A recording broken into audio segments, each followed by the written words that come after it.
Ibwotin chitab Kalenjin eng wit tugul ole imite itagat eng tetutieng'ung nebo tililindo rani. Kainenyu ko Jesang Caroh Sirma ko kabarastaindet nemite tuwai eng oretab kabarunoik ko Naomi Cherotich. Ko taune logoiwekchok ole tesetai kurset eng biikab emet kele kotebi neng'om eng kasari tesetai kebaorionjin ropta neo ak maranet eng emet. Ole tesetai mising eng nguno ko eng county nebo Nandi ko kobet biik somoku sobonwekwak kosubkei ak robit ak tesetai ak kora kosubkei ak nyasutiet notok nebo ilet ole kamwa ofisayat netelelchin kirindaetab nyasutik eng county notok bo Nandi Lorin Cherono kole kobit nyasutik chuto kosubkei ak maranet ak ilet eng kasarata kocher meng'ikab county notok bo Nandi koribkei mising eng kasaritak ako mising koyelandae ainosiek chekakomaran eng kasaritak tesetai ropta. Kenyoru sirindenyo Nelson Tarbe asikoarorwech logoiwechuto eng koindo. Kamwa Lorin Cherono neindochin kirindaetab nyasutik eng serikalitab kaunti nebo Nandi kole kokobet biik somok sobonwekwak eng kaunti nebo Nandi kosubkei ak ropta neo netesetai kebaorionjin eng emet. Ndio tumepoteza watu tayari. Amai River na Kimondi River tumepoteza watu wawili ambao walikuwa wanajaribu kupita kwenye mto na kwa sababu hiyo mtoni imejaa wakaweza kuingia kwa maji na bahati mbaya wakapoteza maisha. Huko Koyondurio tumepoteza mtu mmoja kwa lightning. Na tafadhali wakati tunatembea ukiona kuna lightning toka hapo enda tafuta whatever shade kwa nyumba usijikinge kwa mti. Kabit nito eng kasarta nekikonaak komosta nebo Tinderet eng ashakindetab emet ole kacher ine meng'ikab komoswechoto koribkei. Kitu ingine ambao tunapitia Nandi ni mudslides na landslides huko Tinderet. Sehemu moja ni Tambul Kapsiwa village ambapo mchanga imeweza kusonga na imefika kwa shamba ya mtu. Watu ambao wanaishi hapo tafadhali musonge. Kamelil location. Kuna nyumba watu ambao wanaishi karibu na hiyo area Kapsoen village. Tafadhali muhame. Muende mtafute ambapo penye iko salama. Sehemu kitu ingine ambao tena tunatarajia kukua nayo ama tayari tumeanza kuona inakuja ni kitu inaitwa Rock Falls. Uko Chemase ward village inaitwa Chemursoi village. Tumeweza kuhamisha watu wengine wanaishi kwa mashule, wengine wameenda wakaishi kwa majirani zao na pia familia zingine. Kaitechi ine kora meng'ikab kaunti nebo Nandi koribkei eng kasarta nelandai ichek ainosiek cheechen cheboto ainetab Kimondi, ainetab Kipkaren, ainetab Amai, ainetab King'wal, ainetab Ainam Ng'etuny, ainetab Mokong eng kwenutab ainosiek alak cheechen eng kaunti nebo Nandi. Na overflow ambayo tuna expect kwa rivers mingi sana ni ya Amai River tayari tumesikia imechukua mtu, Kimondi River, kuna Kipkaren River, kuna King'wal River ambayo very soon ikiendelea kunyesha itakuja ifunike barabara. Sasa motorists, ukiona maji imekuwa kiwango ambayo gari haiwezi pita, tafadhali usipite. Rudi penye ulikuwa unaenda ama tafuta alternative route uende penye ulikuwa safari yako. Kong'eteke kaunti nebo Nandi logoiywekab emet chebo Kass. Kainenyu ko Nelson Tarbe. Ketesetai ak logoiwek kowendi serikali kotoreti biik chotok chekoibet meng'otosiekwak kosubkei ak beek chotok chebo maranet eng emet. Nitok kosubkei ak President William Ruto nekamwa kole kokonyor kaimutik biik chechang kosubkei ak maranet nekoityi icheket notok koityi icheket kosubkei ak maranet eng emet. Kong'ololi yotok yekangorutechi biik chotok chekoibet meng'otosiekwak eng komasta notok nebo Mathare, Nairobi kobor kaimetabkei Ruto kotinygei ak asenet noton nekobit kosubkei ak maranet. Barasta Ruto kole wendi serikali kokochin familia age tugul kale ikochin silingisiek 10,000 asikobit ketorete akoi konyor ole menye icheket. Kamwa ine kora kole kikochin boroindo netai familia chotok pcheitait noton nebo korik chebo affordable housing cheite 20,000 chetetat kotoi kepcheita eng konekit. Hii janga ambayo imetupata hapa, wananchi wengi wamepoteza mali yao, kuna wale wamepoteza maisha yao, kuna wale wamepoteza mambo mengi, na mimi nimekuja hapa kuwaambia wale wote mliopoteza mali yenu, mjue ya kwamba serikali ya Kenya mlioichagua itasimama pamoja na nyinyi. Kwanza Ya kwanza, mimi nataka niwaambie hakuna mwananchi atalala njaa. Hakuna mtoto atalala njaa. Tutalete chakula ya kutosha, kila mwananchi apate chakula mpaka pale kila mtu atakuwa amejipanga na vile mambo yake yanaendesha kawaida. Kwa hivyo mimi nataka niwatangazie tumeweka pesa ya kutosha ya kununua chakula, na chakula tumenunua ya kutosha, na kila mwananchi ambaye ameathirika hapa Nairobi na Kenya mzima watapata chakula ya kutosha mpaka pale tutahakikisha kila mwananchi amejipanga na vile maisha yake inasonga mbele. The 40,000 families that have been relocated, the 40,000 households, each household we are going to provide for them 10,000 shillings for alternative settlement until the government comes up with a comprehensive plan on how their lives are going to continue into the future. And before Friday, we are going to advertise for the construction of 20,000 housing units between Kibera, here Kiamaiko, all the way to Mwiki, so that we can begin the process of making these slum dwellers home owners in the Republic of Kenya. Kwa sababu hata nyinyi mnatosha kuishi mahali pazuri. Vile waziri Profesa Kindiki yuko hapa, alitangaza ya kwamba tutasaidiana na wananchi to evacuate and to make sure that we relocate all citizens in riparian reserves for their safety, so that we can protect them in a different place where we have relocated them. There will be enough food for them. There will be blankets, there will be mattresses, and we are going to look after their children. And already the government has committed 1 billion shillings to make sure that all schools are reconstructed, so that when schools open, all our children will go to class. Tesetai kokonu hasenet mising eng biik mising ko kabatik ropta ne tesetai kebaorionjin eng emet. Eng wardit noto nebo Emso eng Elgeyo Marakwet County kokobet minutikwak familia 12 kosubkei ak ng'asiakanetab ng'unyut noto nekola minutikwak. Kinyoru sirindenyo Andrew Kimeto ak logoiwechuto. En kasarta netesetai kebaorionjini kaimutikab ropta eng emet komugul komeng'isie eng kayuisiet meng'ikab Kaptum eng Emso Ward kosubkei ak ng'asiakanetab ng'wony kokotoige eng sublocation nebo Kaptum eng county noto. Ako inguni kokonyor kaimut choto familia chite 12 ako komuch kowechekis tutikab loiset eng ortinwekab komosata kosubkei ak ng'asiakananoto bo ng'wony. That there are 12 farmers around here that has been affected, but 5 are the critical one, which needs attention as early as possible. And I want to call upon also anybody that you have come across your land that there is a crack, please don't stay there. Move away, because I know this rain, we don't know for how long will take. Kongololi ak ketesioni kokong'ong meng'ichoto kole kokonyor asenet neo mising kosubkei ak kaimutyonoto bo ng'asiakanetab ng'wony. Nyia saiti ku chepsoi amu kakoib karibu eka 2. Aya komi aka kakoib bandek cheka tayari keib town karibu eka 1.5. So agere ale uchumi nebo korenyu koya. Sasa kokere ale mbaret nyinde ko mbar ngatak nikikonan anga. Kikonan mbar kele chobi mung eun. Komungan eundo ngo ngatra kobetwo Israel ara ngo ngatra mbarani tawone stena mawektige kale kono mbar aname ayisingo mine konyityo hata kosomane serikali ale loyi serikali toretech mami ole ketokyini kachi. Kamwa MCA nebo komosata bo Emso Ward Christopher Cheboiboch kole iwechini kobit rarunetab amitwogik eng betusiek chemetetai kosubkei ak kaimutyonoto. These people, they are depending on farming.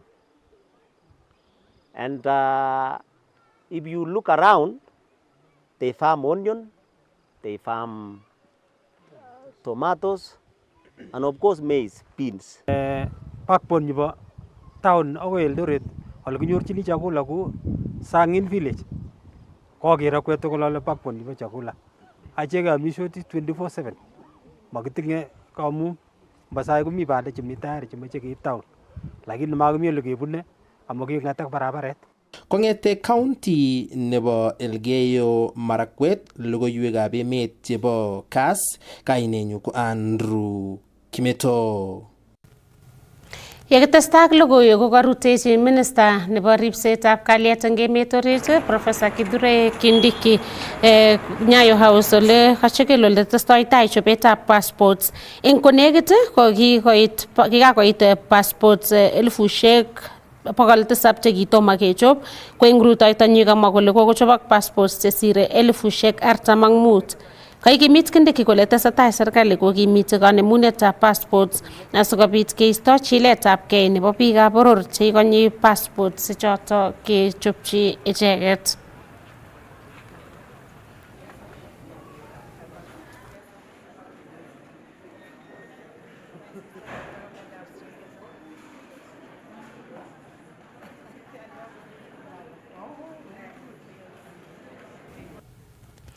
Tesetai kobitu ng'alalet neo kotinygei ak ngot konyolu kewal kabarunoik chotok chebo pichainik che konu kateunet eng biik chotok che kulei sigarok eng emet.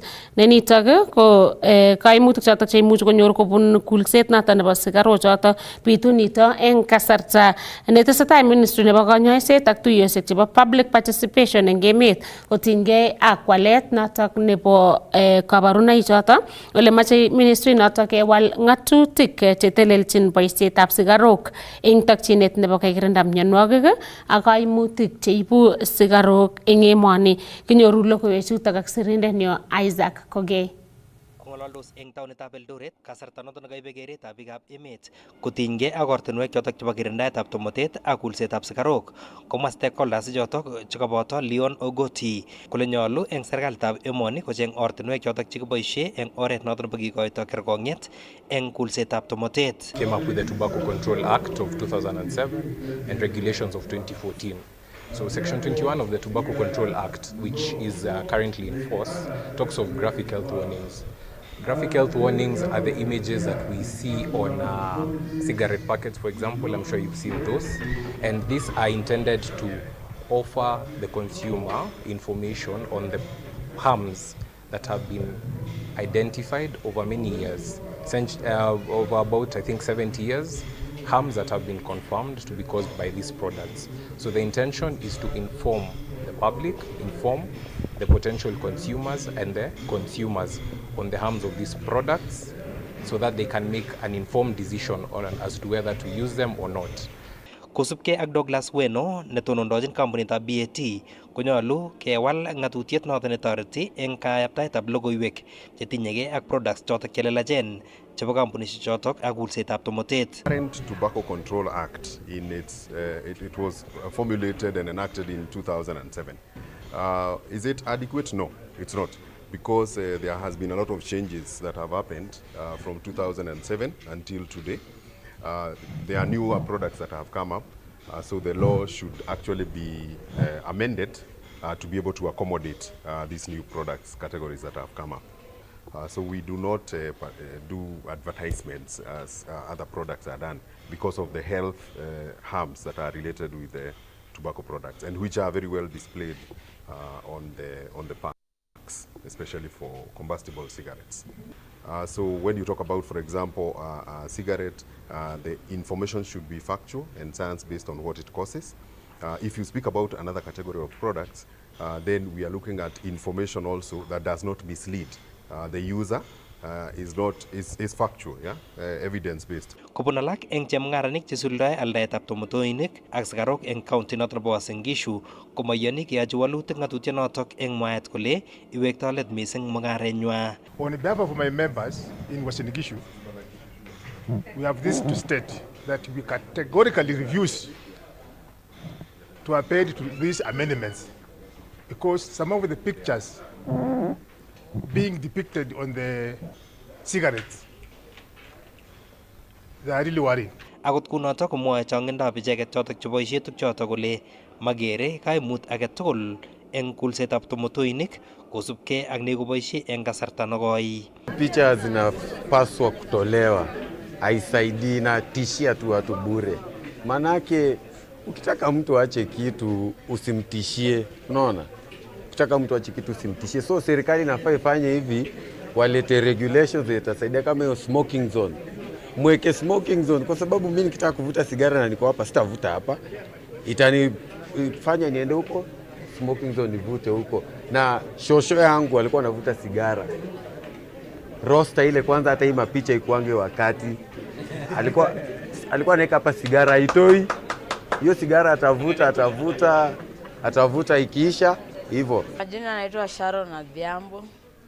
Mimi ni mvutaji wa sigara na naomba niache tu. Kong'etegei taonitab Eldoret eng county nebo Uasin Gishu, logoiywekab emet chebo Kass, kainenyu ko Isaac Kogei. Ketesetai ak logoiwek ko tesetai kokoitoi konetisiet koityi ketikab karisiek kibagengeit nebo National Transport and Safety Authority NTSA kotinygei ak ng'atutik chebo oret asikobit kekirinda nyasutik chebo oret eng emoni. Kamwa NTSA kole koipchin kamanut tetutik chotok chebo boisiet noton nebo anan basisiek chebo sukul ak karisiek che echen. Kora komwa kole eng ketichotok konyolu kosich tugul koker kole kesub ng'atutik chebo oret. Kinyoru logoiwechutok ak sirindenyo Robert Siele. Kong'ololjin sirikab logoiwek kaibata tuyet nekayai ketikab karisiek ak pikipikinik en taonitab Kericho, komwa afisayat netelelchin kokoitoetab licenses en NTSA en emoni Eva Nyawira kole tesetai konetisiet kotinygei ak ng'atutik chelelach chebo karisiek chenyikisen ak basisiekab sukulisiek. For safety purpose, we've introduced the underride protective device and the retro-reflective material. That there is a way that it will be done on the tracks so that they will be visible. And the highlight is the licensing of the operator of school transport and also the school vehicles. We've also introduced, we've highlighted the responsibility of the driver, the responsibility of the institution or the operator, and also we've been able to check on their inspection. Kamwa Nyawira kole boisietab kiprutoinik ak ketikab karisiek koboisien kibagenge en kasuldaetab ng'atutik choton.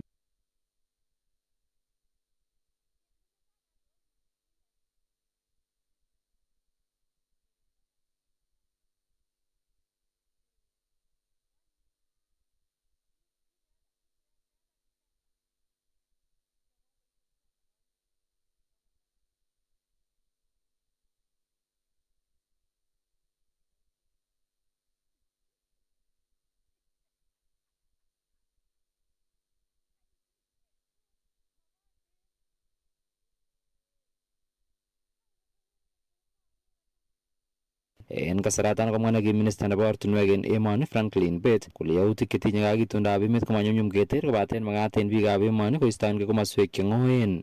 Oret keteche ak ketieme keyai ng'alek tugul chetinye barabaranaton cheimuche kokochi sobet neo barabaret.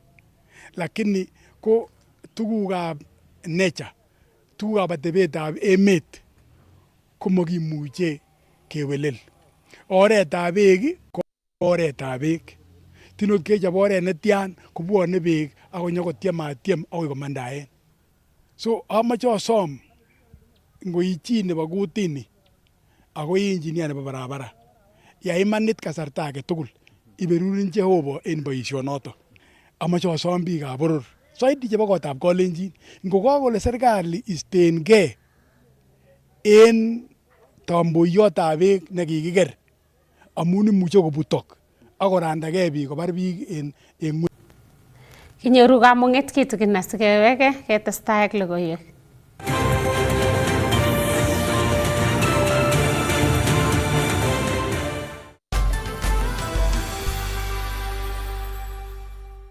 Enjoy digital life with uninterrupted entertainment on your StarTimes decoder. Manage your account from your cell phone on *858# or via WhatsApp on 0730 710077 for self-service. You can also chat with our customer care agent on 0730 710077 or visit any of our business halls for further assistance and to purchase any of our products. StarTimes. Enjoy digital life.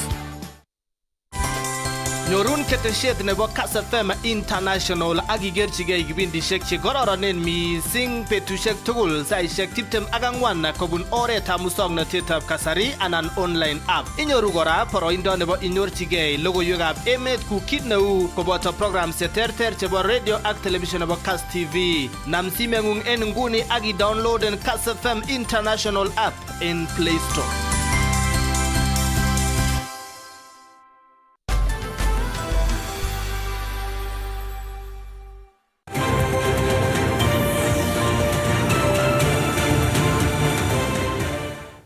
Itagat kokeny yekitestai koimongei kibagengeit noton nebo Environmental Conservation Group akoyai kalititet noton nebo taunit noton nebo Kapsabet ko oret agenge nebo kitilil asikobit keistoegei mionwogik cheireu murindo. Kama patron nebo kibagengeit noton Malakwen Mengich kole wendi koboisie kibagengeit noton ak municipality nebo Kapsabet eng kakwautik chotok chebo kayumet nebo takatakek kou ole arorwech sirindenyo Cornelius Keter.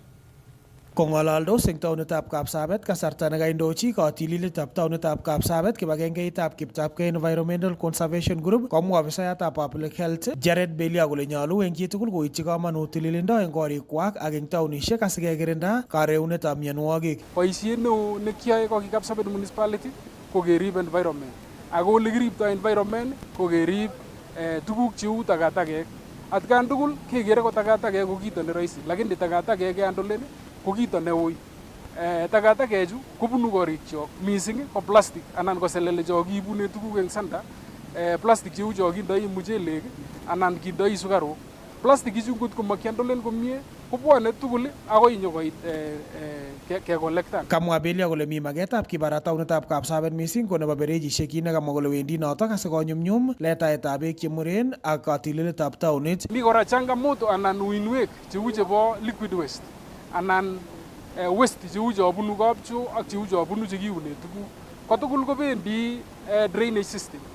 Ko amu ki Kapsabet ko kimingin eng kenyisiek chekibo tai kotou chumbek kotoko headquarters. Rani kokoet Kapsabet kotindoi mpango county nebo Nandi sikosich kobanuan ak kokochi nafas kote koetu taonit kote kora kotesakse tuguk anan kotesakse development. Eng kasarato komwa patron nebo kibagengeitab Kiptapkei Environmental Conservation Group Malakwen Mengich kole wendi koboisie kibagengeit notok ak municipality nebo Kapsabet eng kandeetab tuguk chebendi keboisie eng karagetab takatakek ak katililetab taonitab Kapsabet konamgei ak magenywa nebo kerib itondab emet ole kaboisie kasaratak Malakwen kokol ketik eng baret agenge nemitei eng taonitab Kapsabet oretab kerib itondab emet. Leo tumefurahi sana kuengage mpango mpya na municipality ya Kapsabet kuhakikisha ya kwamba tunatenga sehemu mbalimbali katika hii Kapsabet penye itakuwa ni kama collection points ya takataka especially plastics. So nafikiri from their office tuliongea pia na bwana manager Mr. Ngeny, ilikuwa ni kwamba hapa hivi will be a demonstration of what we want to do, but going forward the municipality is going to ensure that tuna vitu kama hizi, vidude kama hizi kila pahali, na tuweze kuhamasisha watu ya kwamba ukiwa na plastiki yoyote hapa ndio pahali pa kuitupa. Hakuna haja ya kutupa hizi plastic hapa chini, manake they are not degradable. Katika Kiptapkei Conservation Program tulikuja pia tukaungana na bodaboda Nandi bodaboda Climate Ambassadors. We have an intention of doing what is called urban greening. Tunapo clean town pia lazima tujue ya kwamba lazima pia kuwe na ile miti yenye inatupatia hewa safi katika hii town. So in conjunction with the municipality and the Nandi bodaboda Climate Ambassadors, Kiptapkei Environmental Group is going to arrange one of the events of cleaning this town and planting the ornamental trees in this town to make it beautiful. Kongete taonitab Kapsabet eng county nebo Nandi, logoiywekab emet chebo Kass kainenyu ko Cornelius Keter. Kakomongei kibagengeitab konetik nebo Kupet akosom serikali koityi kamanut magutik chebo konetikab Junior Secondary School JSS chekikisir eng kandaras asikobit kole komawechok somanet kosubkei ak sirindet nebo Kupet mornet nebo Narok Charles Ngeno ko magutikab konetik chotok bo JSS kale kochang akonyolu kokas ketoret icheket serikali asikosulda somanet kou ole magat. Kinyoru sirindenyo Nicholas Rono asikoarorwech. kii nekimoche kemwochi serikali kou yon kokamwa president kokole president members of parliament MPs tugul kochop they align their CDF kochop ine ngalekab CDF asinyokeba ngalekab classrooms amu kingen kele mi toilets che mara kolya kongisyokso mi ngalekab classrooms che mara kobuto mi ngalekab oret kou yon kaimwa che nyolu access roads koit sukulishek so kimoche kemwochin ine MPs ak Ministry of Education amu kingen kele tinye kora chekibore contingency funds rabinik chekimuche keboisien yon kakinyor emergencies cheu chu en ngalechu bo Jesus ko rum ngalekab Jesus kisir serikali konetik 56,000 kangesir konetik 56,000 kesir PNP konetik 10,000 ko konetik 46,000 kekuren interns ko ni definition nebo intern ko chama bora ko chito netokosomoni ako mi kasit yani you are in training inetege lakini konetichu ko kiko graduate ak kikochi TSC number ak kelenji you can do anything that pertains to teaching. Number 2 ko chichi kakisir komi mwalimu nekitrainen for chemistry ak biology lakini kokile inet Ingereza kokile inet Kiswahili. Those are the challenges we are talking about. Aya chichi kora kakisir inete classes inete a whole class mara kakisir konete ko kele chito koib lessonishek 32 so the workload ko au me liban chichi ilibani 17,000 o mara kesir chito for example in Narok isir chito nemenye Mulot ak iposten kwa Olimpo Mosiro distant nelo neyoche bakokomboan kot neyoche kocheng amitwogik o kelenji chichi any yai kasit nebo 32 lessons. So these are the challenges we are seeing. Ako koita somet eng serikali membaek chebo internally displaced persons organization eng Nakuru County nebo kokochi kechokchi tetutiet noton nebo lipanetab rabisiek chebo kakeranet koityi membaek 16,000 chemwoe kole akoi nguno kotomo konyor icheket mengatosiek chelelach. Nataka niombe rais wetu na makamu wa rais waweze kuingilia kati shida ambayo ni crisis sahihi katika resettlement ya IDPs Kenya. Katika sheria ya IDP Resettlement Act iko na National Consultative Coordination Committee, kumaanisha ile Consultative Coordination Committee ambayo inastahili kuconsult all the other ministries wakati ambapo tunakuwa resettled. Haiko. Kwa hivyo tunauliza rais wetu na makamu wake aingilie kati, kwa sababu kuna mtu ambaye alikuwa katika ile serikali ya Jubilee ambaye tunamjua ameweka mkono ndani ya Ministry of Interior and coordination of ile former coordination of national government, ana incite wale watu wako kwa Kenya Kwanza government waweze kuficha yale mashamba ya waadhiriwa ili isigundulike na ile ripoti iliyotolewa na Auditor General hivi kwamba mashamba ya zaidi ya 1.2 billion ambayo inatuhusu waweze kuegemea kwa hiyo mashamba. Na yeye kusema na kutenda, atutendee kama waadhiriwa, kwa sababu tumengoja kwa muda mrefu. Aingilie kati, ajue ya kwamba hiyo failo yetu inaendaga wapi. Hiyo wakati wetu wa kuenda mashamba ni nini kinatatisanga. Waadhiriwa wamekuwa affected sababu wengi hawana hata pahali pa kukaa. Wengine wanakuwa hata wanakaa tu kwa majamii, hata chakula peke yake imekuwa ni shida. Na wakati mvua hii inanyesha, kama watu wakipewa yale mashamba, watu wataweza kulima, wataweza kupanda chakula, hata mambo ya njaa itaweza kuondoka. Eng kasarta neboibochin sukulishekab musoknotet kenyisiek 100 anan TVET at 100 kotesetai kurset koityi neranik mising ko chekotare class 8 kochut icheket sukulishek chebo musoknotet asikobit kotes naet ak konyor ng'omnotet notok bo koboisie eunekwak asikonyorune kelchin eng betusiek chemite tai. Isaac Kogei ak logoiwechuto eng koindo. Kosubkei ak rupotab governor eng county nebo Uasin Gishu, Engineer John Barorot, kotesetai serikalitab counties kokochin tiyet somanetab vocational training ak sukulishekab muswoknotet kobun tuguk chotok chekiboisie eng sukulishek chotok kokanaptae somanet. In our budget that we equip the vocational training centers. You know, there are two. There is the one for national government, which is the DVETs, and there is the one for the vocational training center. So we are putting it in our budget. We are actually looking at how to enhance the resources in our VTCs. Even recently, in Sergoid VTC, we even financed a bus, which was handed over by the governor about 2 weeks ago. So we are looking at how to equip relevant training equipment for the VTCs.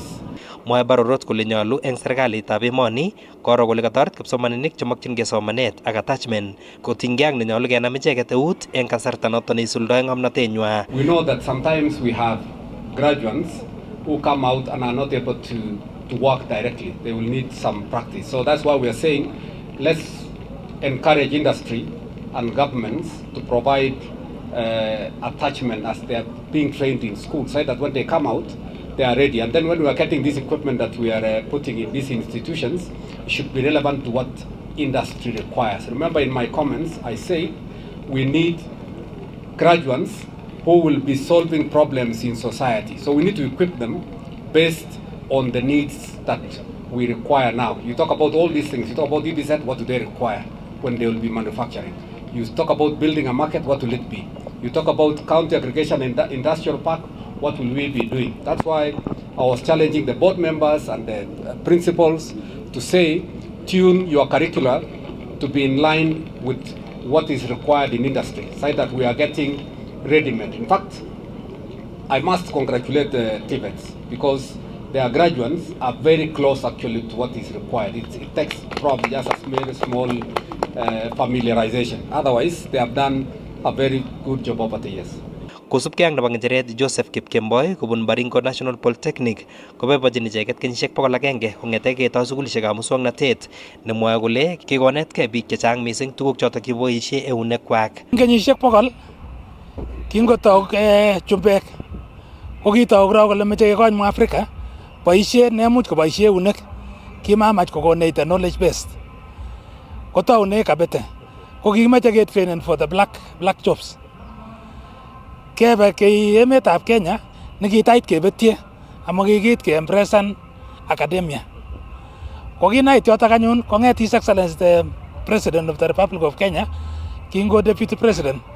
Ko kitun koker ine ako toretkei akoin President Kimi Wakatuo ketoi ng'alekab TVET. Sai kiko-expandan TVET karibu koityi all counties, not counties, all constituencies. Somet ko koityi barnotik kotokchigei somanetab muswoknotet asikobit kobarahet ng'omnotosiekwak ako kanapta kokwotunwek kobun ng'omnotet noto nenyoru. Tinye ko kewelutiet agenge ko ole kertoi barnotik somanetab TVET. Nga kikoboraitu sukulishek chok eng kasarta nitok nguno imuch koingian barnotik chechang, inyoru ile chang barnotik chetokomi gaa chetomo kobwa ichek kobwa sukul sikobit konyor kanetishet nitok kimwoe nebo muswoknotet. Amu yakemwa yakamong chemutikab form 4 ko ikere ile ng'ering'en lagok chebendi university. Kong'ololdos icheket kasarta noton nekakiit tochit noton nebo kabwatetab kenyisiek 100 kong'ete ketoi sukulishekab muswoknotet eng ofisitab governor noton nebo Uasin Gishu amait kisoi siret kotach sukulishekab Western. Kong'ete taonitab Eldoret eng county nebo Uasin Gishu, logoiywekab emet chebo Kass, kainenyu ko Isaac Kogei. Chitab Kalenjin akibosit yuto logoiywekab emet eng orititab tetutiet noto nebo tililindo rani. Kainenyu ko Jesang Caroh ak mitei ak kabarastoindet nebo oret noto nebo kabarunoik Naomi Cherotich ko testai ikere Kass TV kimnatet naet.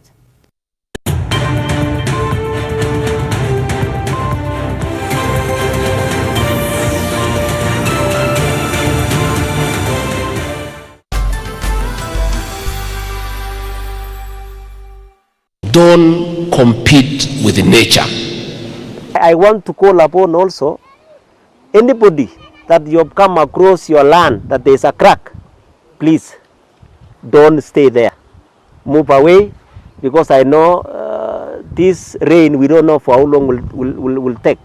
Kosubka kino emet ngunon kikase ng'osiakonoshek chebo dambishek ng'isiat en komasi ko takisom serikali koib kakwautik chenene asikobit konyo kotoretech en yuton yu.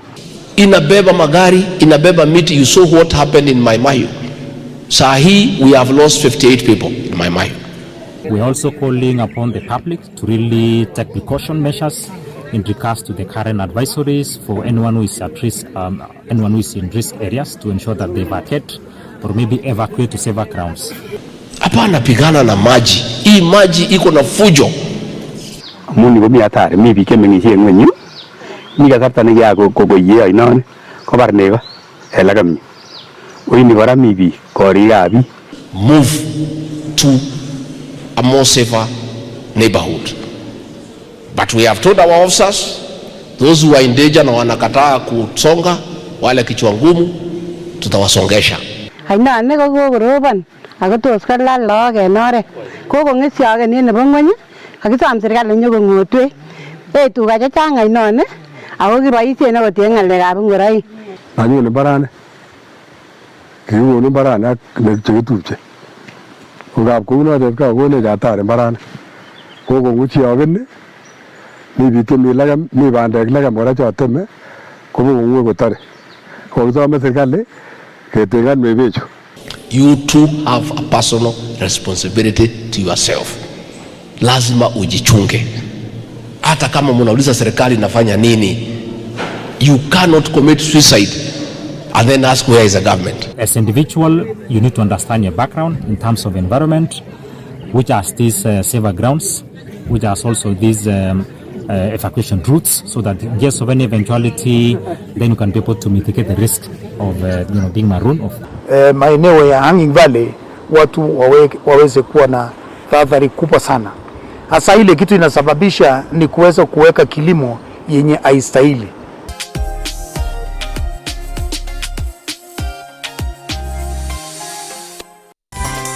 Nyorun ketesiet nebo Kass FM International akigerchigei kibindishek che kororonen mising betushek tugul saishek 24 kobun oretab musoknotetab kasari anan online app. Inyoru kora boroindo nebo inyorchigei logoiywekab emet ku kit neu koboto programs cheterter chebo radio ak television nebo Kass TV. Nam simeng'ung en nguni aki downloaden Kass FM International app in Play Store.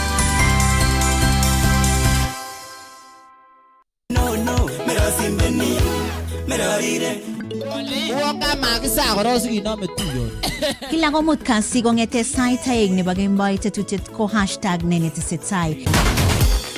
Mite kebeberta notok nebo What's Trending, kebeberta nebo Top 10 Countdown, kikonin tienwogik moto latest. Ak kebeberta notok nebo Talent Central, ole kisalje tienik tugul, artist, comedians ak chi age tugul nekase kole tindo talenta. Yani ngale kichoko kitena ala ucheze kama vile tunafanya.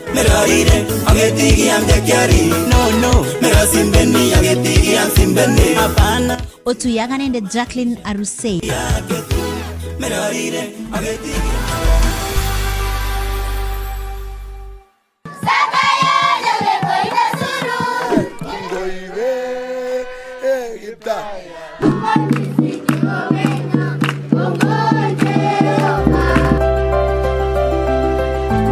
Tuko hapa Kaptara, tunataka kusema asante sana Lotto Foundation kwa mambo mazuri ambayo wameweza kutufanyia leo.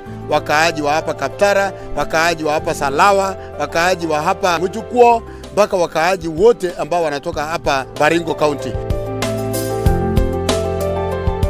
Naambia Lotto Foundation asante kwa kazi nzuri wanayofanya. Mungu awabariki.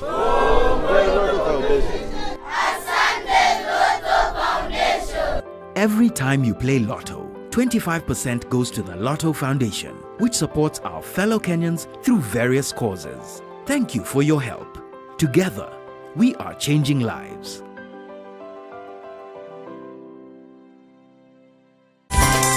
Nyorun ketesiet nebo Kass FM International akigerchigei kibindishek che kororonen mising betushek tugul saishek 24 kobun oretab musoknotetab kasari anan online app. Inyoru kora boroindo nebo inyorchigei logoiywekab emet ku kit neu koboto programs cheterter chebo radio ak television nebo Kass TV. Nam simeng'ung en nguni aki downloaden Kass FM International app in Play Store.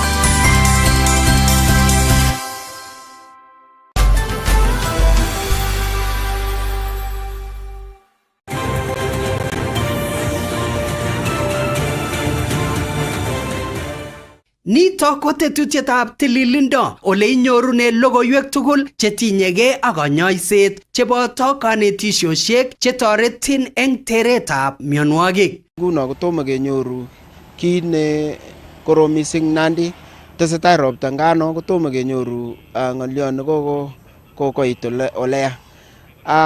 Kamache alei kongoi biikab Nandi amu in tuguk che ngemwa ketesetai keyoe. Kokebauriandi ropta notok nebo March, April ak May, that is MAM. Kokebauriandi ropta no ako komwa kipng'omutinik chebo soet kole wendi koetu ropta. Kokenyoru ropta. Ko ki Red Cross kokechobake kimwochinoti kitechini biikyok sikoistoegei maswek checham kotindoi ng'alekab ng'osiokanet. Ing tindret ketindoi ng'osiokanet necham kotesetai nikikebauriandi betusiek chekikosirto, Cherondo, Kapchanga, Uson, Kamelil ak maswek chotok. Komi minutik chekikakisom biik kokol u ketik, kawek ak alen kongoi county government nebo Nandi amu kikoch kawek sikekol areas chekikure riparians. Ko biik chemenye oret anan maswek chebune beek ko kesome kele kiro mat kemeny anan ketech kot ngole bune beek. Ngimeche itwech ndewendi sikobit kiy nebo haraka anan kobit kiy ole itwech ngibiru namba 1548 in county government, namba inatok makiyochin kiy inyoru pick-up disaster. In Red Cross inyoru 1199, inyoru namba inatak, inyoru pick-up Red Cross ak inyoru toretet nemeche. Some biikyok chemenye kimaswek chotok nyero ropta kakoet ak koro kole makararan koistogei eng yotok akobo kimaswek chetindoi chemuch konyor kalyet. Matkingelelchi biikyok amu ng'olyondoni kimwoe kobo sobet. Ko eng sobet ngot ya kalanyin birechik anan itelele ole mi birechik istoigei iwendi ole mami birechik. Ko kasome ale Testai iker tetutietab tililindo eng Kass TV amu kimnatet naet. Chamgei chitab Kalenjin ako itagat eng betutab rani sikobit keng'alal akobo miondab chebwonit anan TB. Ako eng betutab rani ketinye kelchin, ketinye ofisaek kobun ministry nebo tililindo eng serikalitab county nebo Nandi notok ko Jesang Caroh ak Ruben Yago chekimache konetech eng betutab rani akobo miondab chebwonit. Tos konu ne chebwonit, kikirindoito ano anan kinyoito ano miondab chebwonit. Ako kimitei ak Jesang Caroh ne ofisayat nebo health promotion kobun county nebo Nandi. Jen itagat ako mwaiwech ile amune asowai ng'alekab amune betutab TB day anan nekekomereteni betutab TB eng ng'wony komugul. Kongoi mising alen amache agatak tugul kora ko betutab tarik 24 arawetab somok eng kila kenyit keyae commemoration nebo World TB Day eng ng'wony komugul. Betunitok ko betut neo nekibwote eng kenyitab 1882 yekingonai Dr. Robert Koch akobo ne ibu miondab chebwonit. Ako eng betunitok ko kinai inendet kole konu microbacterium, tuberculosis kokonu microbacterium ako mionitok kora ko amu kingenai ko kibit kenai akobo kerichek cheimuch kotar mionitok. Ko anyun eng achek kineti biik chok anan kilen betunitok kemakani anan kekommemorateni asikemuch kinet biik chok kole miondab chebwonit anan TB ko ne, ibu ne miondab chebwonit. Chito netinye miondab chebwonit koboru signs ak symptoms cheu ne, imuch kinyaita ano ak kora imuch kenai kele tinye chichito ko kakikweny anan kenaita ano kele itinye. Kora kineti biik akobo prevention anan ole imuch kekirindae mionito bo chebwonit. Kongoi mising. Kongoi Jen. Tos kionde kakwautik alak tugul chebo koker ole kakikirinda miondab chebwonit anan TB eng meng'ikab county nebo Nandi, tos kionde kakwautik alak tugul? Kongoi mising. Eng county nenyo nebo Nandi ko kitesetai kineti biik, kikoitoi kit nekilen health education kong'ete mashinani akoi hospitali. Kineti biik mising eng arawaneb somok kekure TB month. Kineti biik mising akobo ole imuch konyorundochi miondo nebo TB. Kora kikoitoi free screening free screening kekoitoi eng sipitalishek chok tugul chebo county nenyo chebo Nandi ara kitoche biik tugul chebo county chebo Nandi kobwa for free screening netesetai nekotestai kong'ete tarik 1 aketesetai akoi tarik 25 eng arawanitak bo somok. Kora komakipimani biikab kaa anan community members ichegei, kipimani kora wafanyikazi chebo hospitali chekikure health workers. Chi age tugul nae sipitali kemoche kesom kele oye ongepimangei amu miondab chebuanit komite eng kokwatunwek chok ako kora komite ola tugul ako imuch konyor chi age tugul miondab chebuanit. Kongoi. Kokeny ketinye kelchin kemite ak Daktari Ruben Arap Yego kobun sipitalitab Kapsabet County Referral nekimache konetech mising akobo miondab TB. Tos Daktari, TB ko ne? Eng chito nemanachi komekuitos kole TB ko ne? Kongoi mising. TB anan ko chebuanit ko miondo nekoseni Mycobacterium tuberculosis. Mycobacterium tuberculosis ko kutik chemengechen chebune koristo ne ngotinye chito nemyoni komuch konamda chito age nemamyoni. Ko kinomdogei kobun loliot sana ako kora imuch kinamdagei kobun ngirikyi chito nelolei ako nekabaibait ako roriei komuch koyapta kutik choto konyo chito age anan komi tiendo. Atkan tugul kotiendos biik korikyindos bichotok ako much konamdagei komi yoto kotiendos. Kongoi mising. Tos Daktari, ngeng'alale chebuanit ko miondo nemanachi eng biik chechang koiwei akobo mionotok. Tos ne kabarunoikab mionotok ko ne? Kakonam chito chebuanit anan ko TB ko lolei, netai ko loliot nekakoit eng muda nekakoet anan kakokoit ak kora kolupchoni chichi kemboi. Atkan kora kolupchoni kemboi ako tinye maat. Kit age ko kora ko luseni weight anan kotile kiloinik chito amaamishe komie. Ko eng lagok ngiro lakwet netindoi TB anan chebuanit ko lakwanito komagroweni anan magroweni komie lakwani komining'itu borto amaamishe komie lakwet amabaibai lakwet atkan kora maurereni. Chito lakwet nekatebi koikwik matindoi nguvu koboru kole imuch kotindoi TB. Daktari, mi kora ng'oliot nebo types, kitinye aina ngapi chebo miondab TB? Kongoi mising. Chebuanit komuch konam borto ola tugul. Sana koname buonik amu kale bunu loliot. Ko nyikakwa TB kobun loliot kwo teget komuch koenean anan kosiptogei kwo kimasta age nebo borto. So eng nwakindo mi aina mbili chebo TB. Mi nekele pulmonary TB noto nename teget ko yekakwo oldo age eng borto kekure extrapulmonary TB. Ko notok kokile kanam oldo age nema buonik. Kongoi. Kongoi Daktari. Tos kinyoitano miondab TB anan diagnosis? Kotomo amwa kanyoiset ameche alechi biik chok bo kutit alechi matkiwai TB ko miondo nenyooksei ako yekakepiman akenyorchin TB anan ko chebuanit kotindoi kerichek. So kerichekab TB komi buch kikonu buch eng sipitalishek chok chebo Nandi anan ko Kenya msima. Ko mi kerichek chekinyoe TB eng arawek 6 akoi kenyit agenge.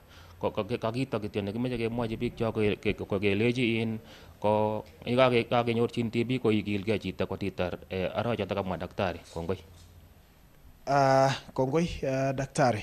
Mitei ng'oliotab kanyoiset treatment nebo miondab chebuanit.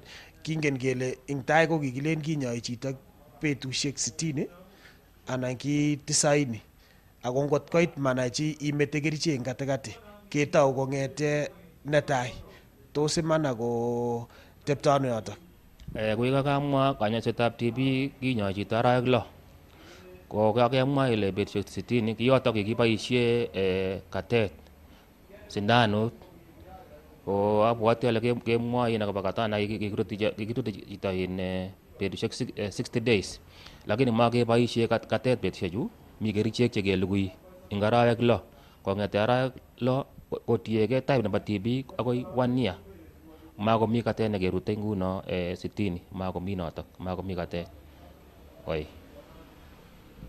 So kakibwa kele tos kikirindaito ano miondab chebwonit anan TB, tos kiyoe ne asikekirinde miondab chebwonit? Kotomo kebe kerinde amache kemwa korok akobo ole much kiyaptaita TB anan kaamwa ale ngolal chito komuch konamda chito age. Ko kinaitoi ano kele tindoi chito TB? Netai ko chito netindoi loliot, kou kamwa amache aketyi asisiten ale chito netindoi TB kololei kwa muda nekakoit kole akotile kiloinik kora amaamishe komie. So kirindaetab TB ko keribgei kerib borwekyok komyakitu. For example ngitinye myon age tugul eng borto kokonu koik borto komuch konamin TB. So makat kinyaa myonotok ngo ka HIV anan ko myondab sukaruk anan ko cancer ak keamishe kora komie ak kerib ng'alekab maiyek ak sigaret. Ngiboishe tukchotok kokonu koik borto asikonamin TB eng nyumnyumindo. Kongoi. Kebendi kiwang'u tetutiet ko daktari mite ng'oliot necham komwoe biik kole chito missing netindoi TB ko kibwotyin kotindoi miondo notok nebo HIV. I don't know, mongen ale tos iman ng'oliondo notok. Kongoi missing. Ngebe let yo ko kiit atkinye ko ngonam chito miondab TB kemwoe iman kele tindoi HIV. Maiman, ma chi tugul nename TB kotinye HIV. Kakamwa ale miondab TB ko miondo nenyone ko kakoik weak borto, makotinye nguvu chito. Ako HIV ko agenge mionwogik chekonu koik weak chito. So lakini matugul biik chetindoi TB chetindoi HIV. Kikiro kele around 28% anan 30% kotinye HIV.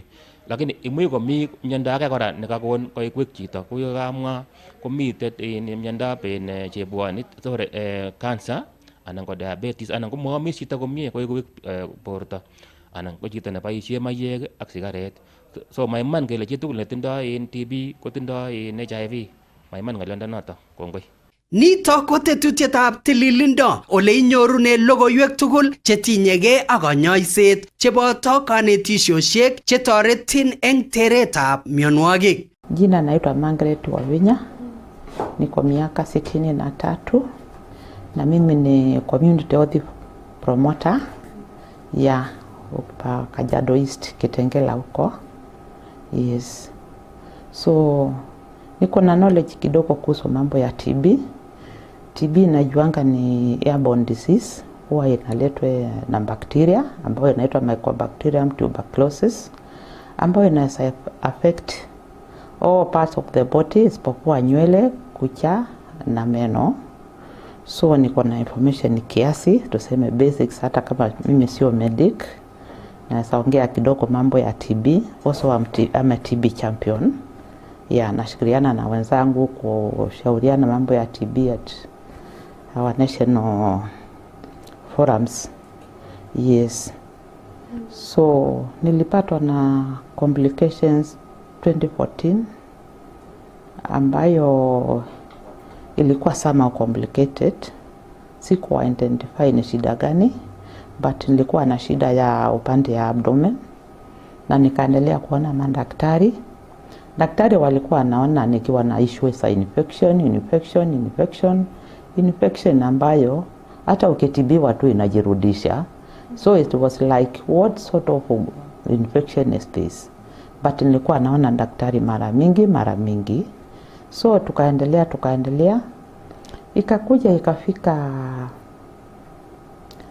hapo karibu 2019, hapo 2018 nikiisha hapo, ndio ugonjwa ulinizidia. Ikabidi sasa nifuate daktari kwa karibu na shida pressure ikaanza. So niliona daktari, akaniangalia, akanipima pressure, BP, hiyo yote. BP, pressure ilikuwa high sana. So it was like, sasa what is the cause? So daktari akanishauri, kosa ameniona, wacha nitume kwa consultant. Akanituma kwa consultant, in fact Kajiado. Daktari akaenda akaniona, akanituma Lancet Kosa aliniambia shida yangu venye nilimpatia East, nimpea East. Akaniambia shida yangu iko kwa mkojo. So akatuma hapa Lancet. Lancet nilienda nikapimwa mkojo. Na mkojo ulipatikana ni TB. So it was a surprise to me. TB kupitia kwa mkojo, mimi sijaisikia hiyo. So anyway I said ninishukuru kwa kujua nini kinanisumbua. Because I know medication ya TB iko na inaweza kunywa dawa and I know where to take the medication.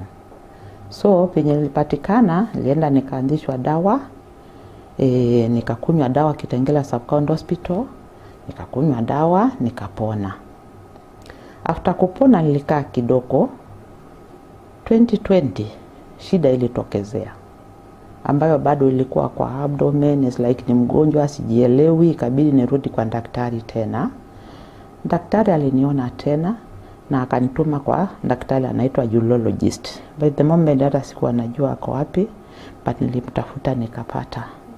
Akaenda akafanya examination zake, hizo scan nini. Akakuta kidney zangu ziko na shida. So akaanza kunishughulikia upande wa kidney. Kwanza alipima akaniambia itabidi nifanyiwe major surgery, ni unblock, cause aliona ni blocked. Mishipa yangu ni blocked urine, labda itasalete shida, vitu kama hizo zenye huwa wanaangalia. So nikafanyiwa hiyo major surgery, nikakaa, nikakuja akaniweka stent. Akaweka stent moja iliingia, baadaye ingine ilikataa after sometimes. So vyenye ilikataa alinituma huko Kenyatta. Hiyo ilikuwa 2021, akanituma Kenyatta. So Kenyatta wakuja nao akaendelea na matibabu yangu. Wakaona ni vizuri wajue exactly left iko wapi. Wakanituma Aga Khan, nikapikwa certain scan ambayo inaangalia figo imefika wapi, na wakaona hii ya left ishaenda chini na tengemea kidney moja, but wakaniambia hiyo inaweza kaa bado niendelee tu na matibabu. So nikarudi Kenyatta na kujanga kliniki Kenyatta, but kuna shida ingine ilipatikana kupitia hiyo TB. TB ilikuwa imepona, lakini upande wa majeraha yenye ilileta ilisababisha hiyo pressure kuwa consistent, yani inakuwa tu mpaka nikuweko kwa dawa kila wakati. Ya pili ili affect branda yangu. So nikawekwa kwa clinic ya incontinence clinic hapa clinic 24. Hapo ndio naendanga. So kwa matibabu ni sajani to me. Yeah, so I can share venye nimeenda na hizo kuna challenges mingi sana. Kosi inabidi tu mtu mfuko kila wakati. Ndio NHIF inasaidia, but pia mfuko mpaka itumike. In fact nimeenda to an extent ya kusaidiwa na well wishers. Kwamba inawashukuru sana for their support. Cause naenda saa ingine nikiona niko na kitu kameenda. So kwangu imekuwa ni challenge. Stent ni a certain mpira ambayo inawekwa iweze kusupport kidney kuteremsha mkojo iwe ina flow vizuri. So ni certain mpira, yeah, ndio naita stent. So hii extrapulmonary TB nilijua kwa wanawake ni ugonjwa hatari sana, si kwa wanaume kama is the same, but kwa wanawake na inasawa affect kwa njia ambayo si ya kupendeza vile. So hata na advise wanawake, so wakati mwingi ukipatikana na infection usiseme tu ni infection nyingine, vizuri pia watu wakumbuke kuna extrapulmonary TB. Hiyo nilikuwa nimeongelea, inaweza shika mali yoyote isipokuwa nywele, kucha na meno. So TB inaweza shika anywhere. Na saa ingine inaweza kuwa like hiyo ilikuwa late diagnosis, na siwezi laumu daktari yeyote Cause walikuwa wanajaribu kuangalia what is it. Yeah. So extrapulmonary TB sio ugonjwa mzuri vile. Nikifikiria 2018 nilikuwa na TB lakini ilikuwa pulmonary TB. Ile TB haikuwa na challenges nyingi kama hii 2008 na ikapona. So hii extrapulmonary TB ndio imekuja na challenges zake ambazo inakuwa delayed kwa mwili tangu ipatikane. So naomba watu wakiwa na shida tu ama mtu akumbukange pia kuna ugonjwa unaitwa TB ambao unaweza nyamaza kwa mwili na utokezee na madhara yake ambayo inakaa ni kama permanent. Cause now kuna vile naweza reverse my left kidney. It is gone. Hiyo ya 2008 nilitibiwa nikapona. It was confirmed. Yes. 2014 nilianza complications za upande wa abdomen. Anyway, those time hata pia nilipatikana na mweba nikachanganywa kidogo. But kumbe kuna hiyo na hii. Yes, so hiyo so complications ilianza kitambo. Yes, I can, yes, yeah. Kwa saa hii hiyo si rahisi. In fact, saa ingine inategemea well wishers and family members. Cause nimesema I'm just a community health promoter. Siwa nikasema niko kwa payroll, but naishi kwa neema ya Mwenyezi Mungu with my best friends. Yeah, ambao saa ingine naona tu mtu ananionea huruma, but also niko na challenge. Unaona mtu akiwa na shida lakini daktari anasema kula hiyo sikule hii, so pia kuna umuhimu wa kujiweka kwa hiyo diet na kustick kwa diet yenye daktari amesema. Yes, and then fuatilia clinic appointments as scheduled venye tu amekwambia ni hii na hii, fanyiwa hii na hii. So ni jani tu, ni safari tu. Yes, madaktari na wanasaidia sana. Dawa za TB ni free. Madaktari ni free. But ile majeraha imepatikana kutokea kwa hiyo ugonjwa wa TB, hii nimesema extrapulmonary TB, ndio inaleta hii cause ya expenses. Yes, kukunywa dawa ni free, kila kitu ni free, kusomeshwa ni free, haina shida, hiyo serikali imesimamia. But hii ingine ili inapatikana wakati TB imepona, hiyo ni shida. Cause hiyo sasa sio TB ulikunywa dawa na ikaisha. Venye nimekuelezea, mimi na interact na community. So nimeona watu wengi wamepitia. Right now najua watu kadhaa ambao wamepitia challenge kama yangu. Na wamenyamaza tu. So naona ni vizuri, at least what I can say, those people need support. They need support. Cause ni kitu alipata na hawakuwa wana expect. So serikali pia ikitusaidia upande wa matibabu itaweza kuwa vizuri.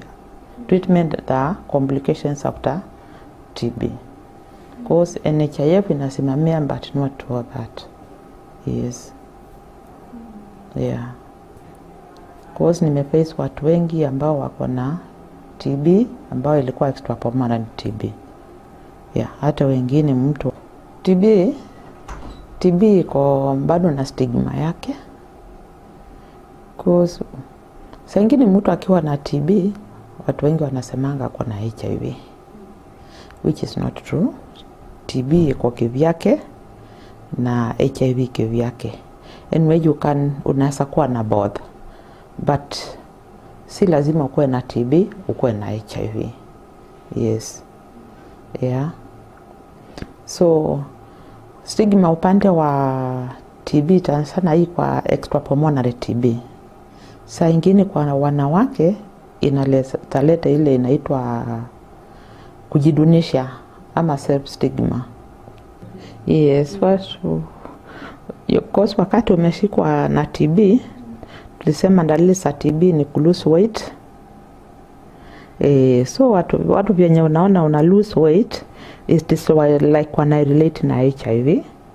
Na nikasema saa ingine unaweza kuwa na TB na HIV, but Pia TB si lazima ukuwe na TB na HIV. Unaweza kuwa na TB na una HIV. So hapo kuna stigma. Hata watu wengi wenye wanashikwa na TB wanafikirianga nikienda nipimwe nitapatikana na HIV. Kwanza hiyo inakuja kwa mawazo yake, lakini si hivyo. Kwanza hapo na advice watu ni vizuri mtu akipatikana na hizo dalili za TB usijijaji. Enda tu kwa daktari akupime, akwambie ni TB. Cause TB kivyake ni ugonjwa na itafanya hiyo mwili kulose weight, hiyo inafanya mtu akuwe na hiyo stigma.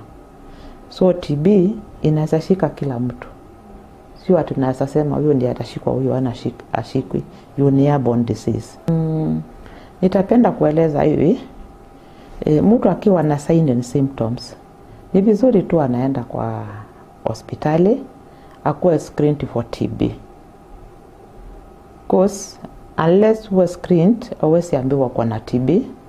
Kuna vipimo ambazo daktari wanatumia kuconfirm ya kwamba uko na hizo bakteria. So TB watu wanafaa waelewe ya kwamba TB iko. TB iko, sio ati ni ugonjwa wa laana ama wako vile tunasemanga watu ati ni wako inherit. Hapana. Ni vizuri watu waelewe TB iko na TB inafaa ishughulikiwe kama mtu amepatikana na hizo bakteria. So mara mingi watu wazoee kuenda for screening. Sana sana mtu akipatikana wakisikia kuna hizo dalili ambao nimesema ni lose weight, kukohoa, cough for any duration, kupoteza kilo, fatigue, ile kutembea ukichoka. Hizo dalili ni alamu ya kuonyesha kuna uwezekano wa mtu akuwe na hizo bakteria za TB. So ni vizuri mtu aende the nearest hospital screeniwe for TB. Kosa ipatikana atapata matibabu na atapona. But TB ikiwa ya tritiwa, hapo ndio shida inakuanga. TB is preventable and treatable. Yes. Na mwenye amepatikana na hizo bakteria, pia kuna masomo huwa anasomeshwa kwa hospitali jinsi ya kutokuambukiza familia zake ama marafiki kwa kazi, wapi ataki hizo precautions. TB SNA. Yes. Yeah, so ni vizuri watu wa screening for TB ndio mtu aweze kujua ako wapi. Na kama kuna mtu amewaishi na mtu ako na TB, hiyo ni priority. Aende tu aseme mimi nilikuwa naishi na mtu anatumia dawa za kifua na yeye atascreeniwa for TB. Mimi nimeshukuru kwa mahali hapa. Ndio niweze kupata hii nafasi ya kuongea na wana Kenya wajue kwamba TB iko na TB ni ugonjwa tunaweza zuia, it is treatable. So na wenye tumekuwa kwa hii safari ya matibabu tusikufe moyo, tuendelee. Madaktari wanatusaidia, tuna appreciate hao cause wako bidii sana kutusaidia.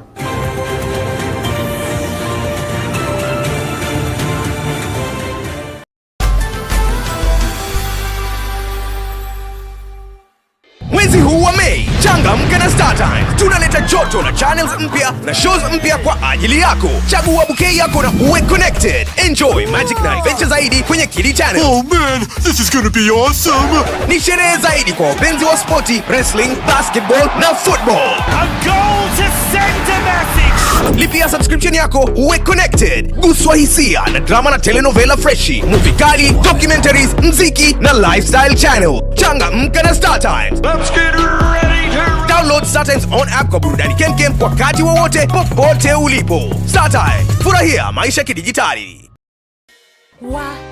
Lakini vile hii ekonomi imetufinya, ilinibidi kubadilisha sabuni nikatumia ingine rahisi. Bala, ilibidi nioshe kila kitu mara mbili. Sikuwa na otherwise, nikarudia Ariel. Ariel, usafi bora kwa mwosho mmoja. tunafurahia kuwa hapa maeneo ya Iego Primary School na bila shaka leo watu wengi watapokea chakula. Leo kutakuwa na furaha katika nyumba nyingi. Vile vile pia tunafurahia kwa sababu kuna tangi, kumekuwa na shida ya maji hapa, kutakuwa na kidogo tutakuwa tumetatua. Kama kawaida yote ni kwa hisani ya Tatua Tatu. Tunashukuru sana Tatua Tatu. I am proud to be associated with Tatua Tatu.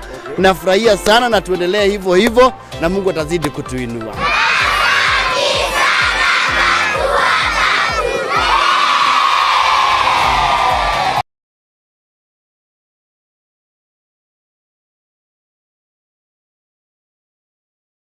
Wengine wanashinda. Shukrani sana. Ni msimu wa kuvuna chapa na Tatua Tatu. Kuna guaranteed 1,300 vuna cash baada ya kila nusu saa na daily vuna bonus ya 1,100 kila Jumapili. Unaweza vuna hadi nusu milioni ama tuktuk ndani ya Tatua Bonanza Live na zawadi zinginezo. Vuna chapa leo na Tatua Tatu. Ingia kwa M-Pesa paybill number 150 account, weka namba zako 3 za bahati, fuatiza na neno Kass. Amount ni shilingi 10 hadi shilingi 1,000. Over 18s only. Gaming can be addictive. Play responsibly. BCLB number 000898.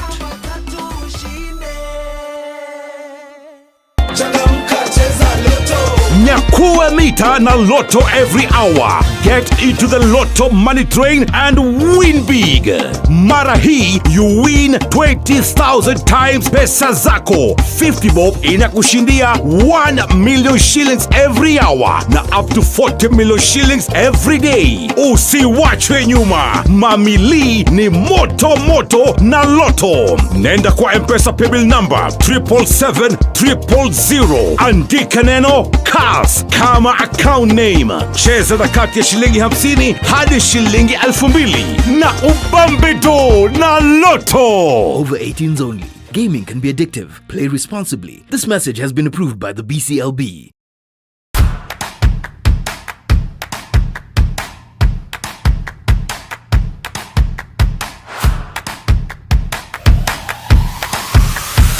Mimi naitwa Simio Serem, nimekuchia pikipiki yangu. Siku nilishinda, sikuamini mara ya kwanza bila nilipigiwa simu. Wakati nilipoona kwa TV akiniambia hivi pikipiki, akishika pikipiki itanisaidia kunibeba kitu kama mboga, nikitoa mboga kwa shamba na kwa soko. Naambia watu huko nyumbani wacheze Tatua kwa maana wakishinda 30,000 wanaongezea 10,000 bonus. Sasa hiyo bonus itanisaidia kutatua mambo ya fertilizer. Sasa fertilizer iko juu zaidi. Play responsibly. This message has been approved by the BCLB.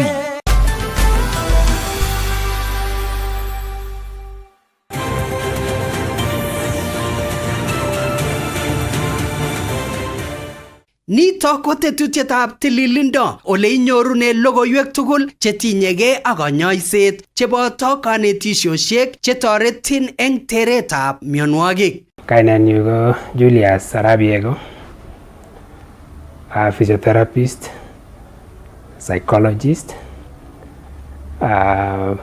Aboishei eng clinic nekile Liberty Physiotherapy Services nemitei eng Nairobi, kimastab Upper Hill. Physiotherapy ko agenge eng boisionik cheinyoi kaimutietab muscles, mongosiek ak kit age tugul ne affectani ole teptoi chito eng atkan kora. Biik che bwane konyoru kanyoiset eng clinic nenyunet nebo physiotherapy ko biik chetindoi kaimutik eng missing ko chetinyegei ak mongosiek, ng'wanindab oretab batet ak kaimutik chetinyegei ak tigitik chebo nerves. Amitei eng kipinditab tililindo eng Kass TV. Testai iger tetutietab tililindo eng Kass TV amu kimnatet naet. So I am Jeremiah Chakaya Muhwa. I am a medical doctor by profession and I'm a pulmonologist. Pulmonology means I am specialized in lung diseases, and among those lung diseases is tuberculosis. We consider tuberculosis a pulmonary disease mainly, and that's what I do.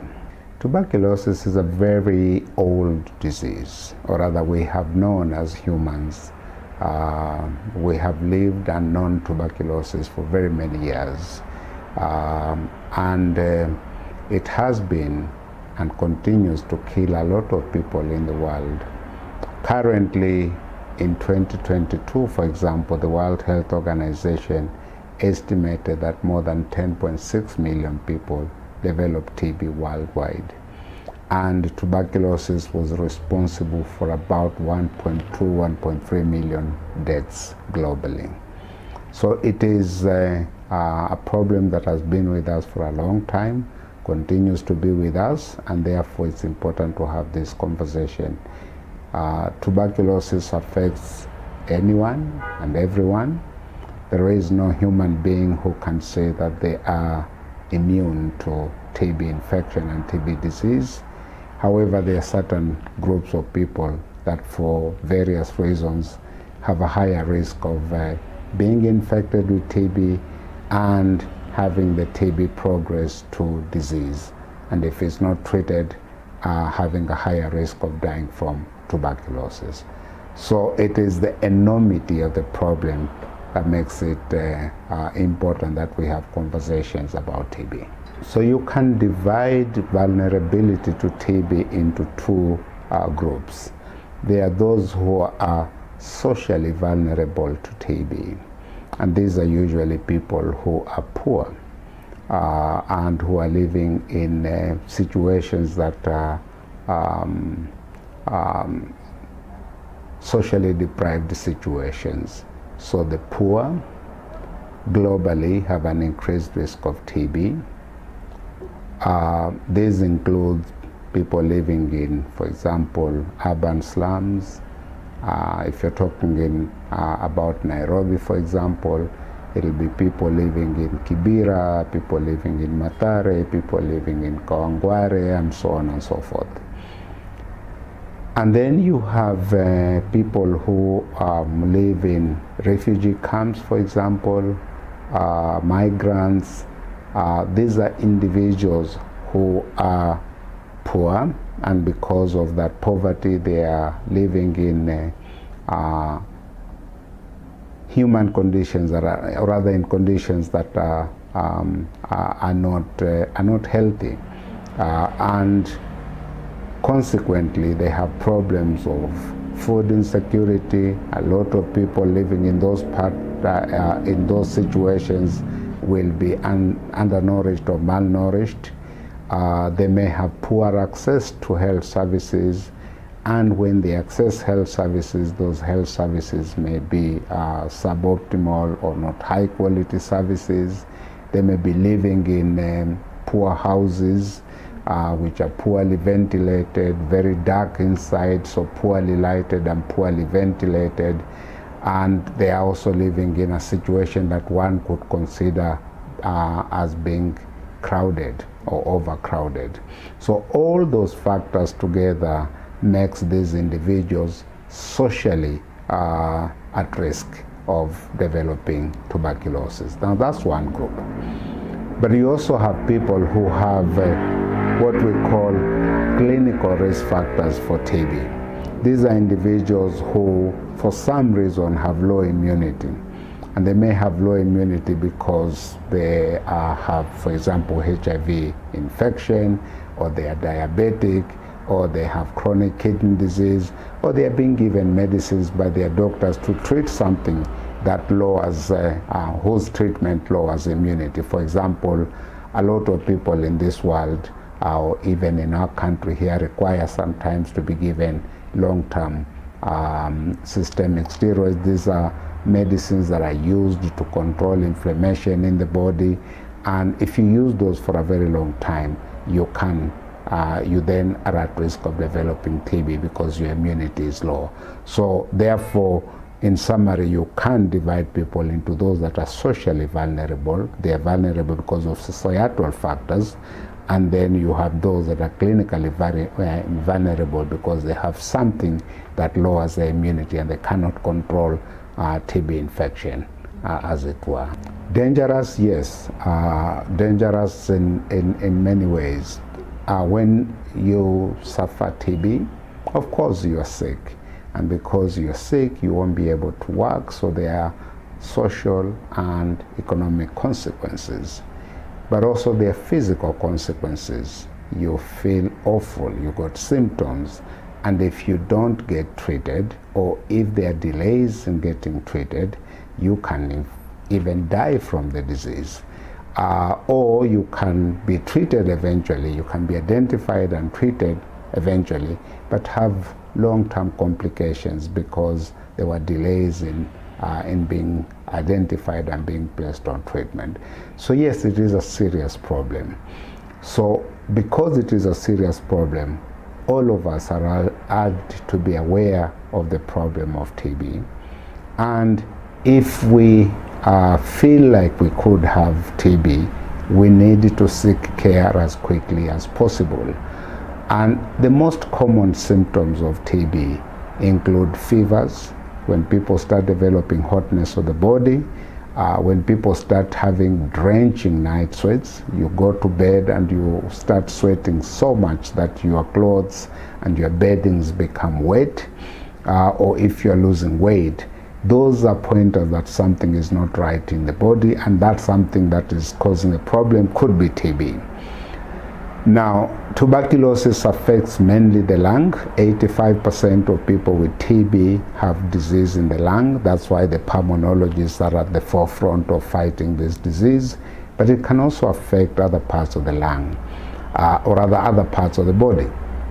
So, because 85% of people with TB have TB of the lung, the most common symptoms, in addition to the fevers and the night sweating and the loss of weight and the fatigue and malaise and all those things that are common with illness, you also get to have lung-specific symptoms, like, for example, coughing out blood, having difficulties in breathing, having chest pain, those kind of things. However, 15% to 20% of people with TB have TB outside the lung. We call it extrapulmonary TB. And for those with extrapulmonary TB, the symptoms will be specific to the part of the body that is affected. So if the brain is affected, very commonly there will be a headache, there can be convulsions. If it is in the intestine, for example, the abdomen may be swollen and painful.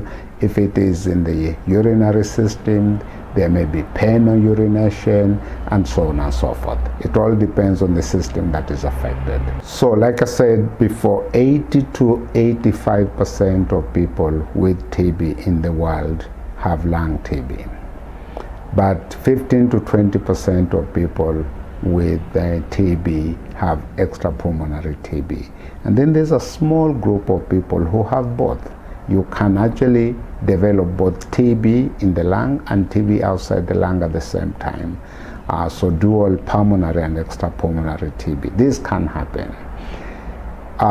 Also, when you are treated for TB, or when one is treated for TB, there is, for some people, an increased risk of developing TB again. And you might start off with lung TB and then develop TB in another organ, or you can start with TB in another organ and develop lung TB later on, because the risk of recurrence in those who have been treated for TB before is higher than in people who have never been treated for TB. So if I get treated for TB, I have a slightly higher risk of developing TB again, as opposed to somebody who's never had TB.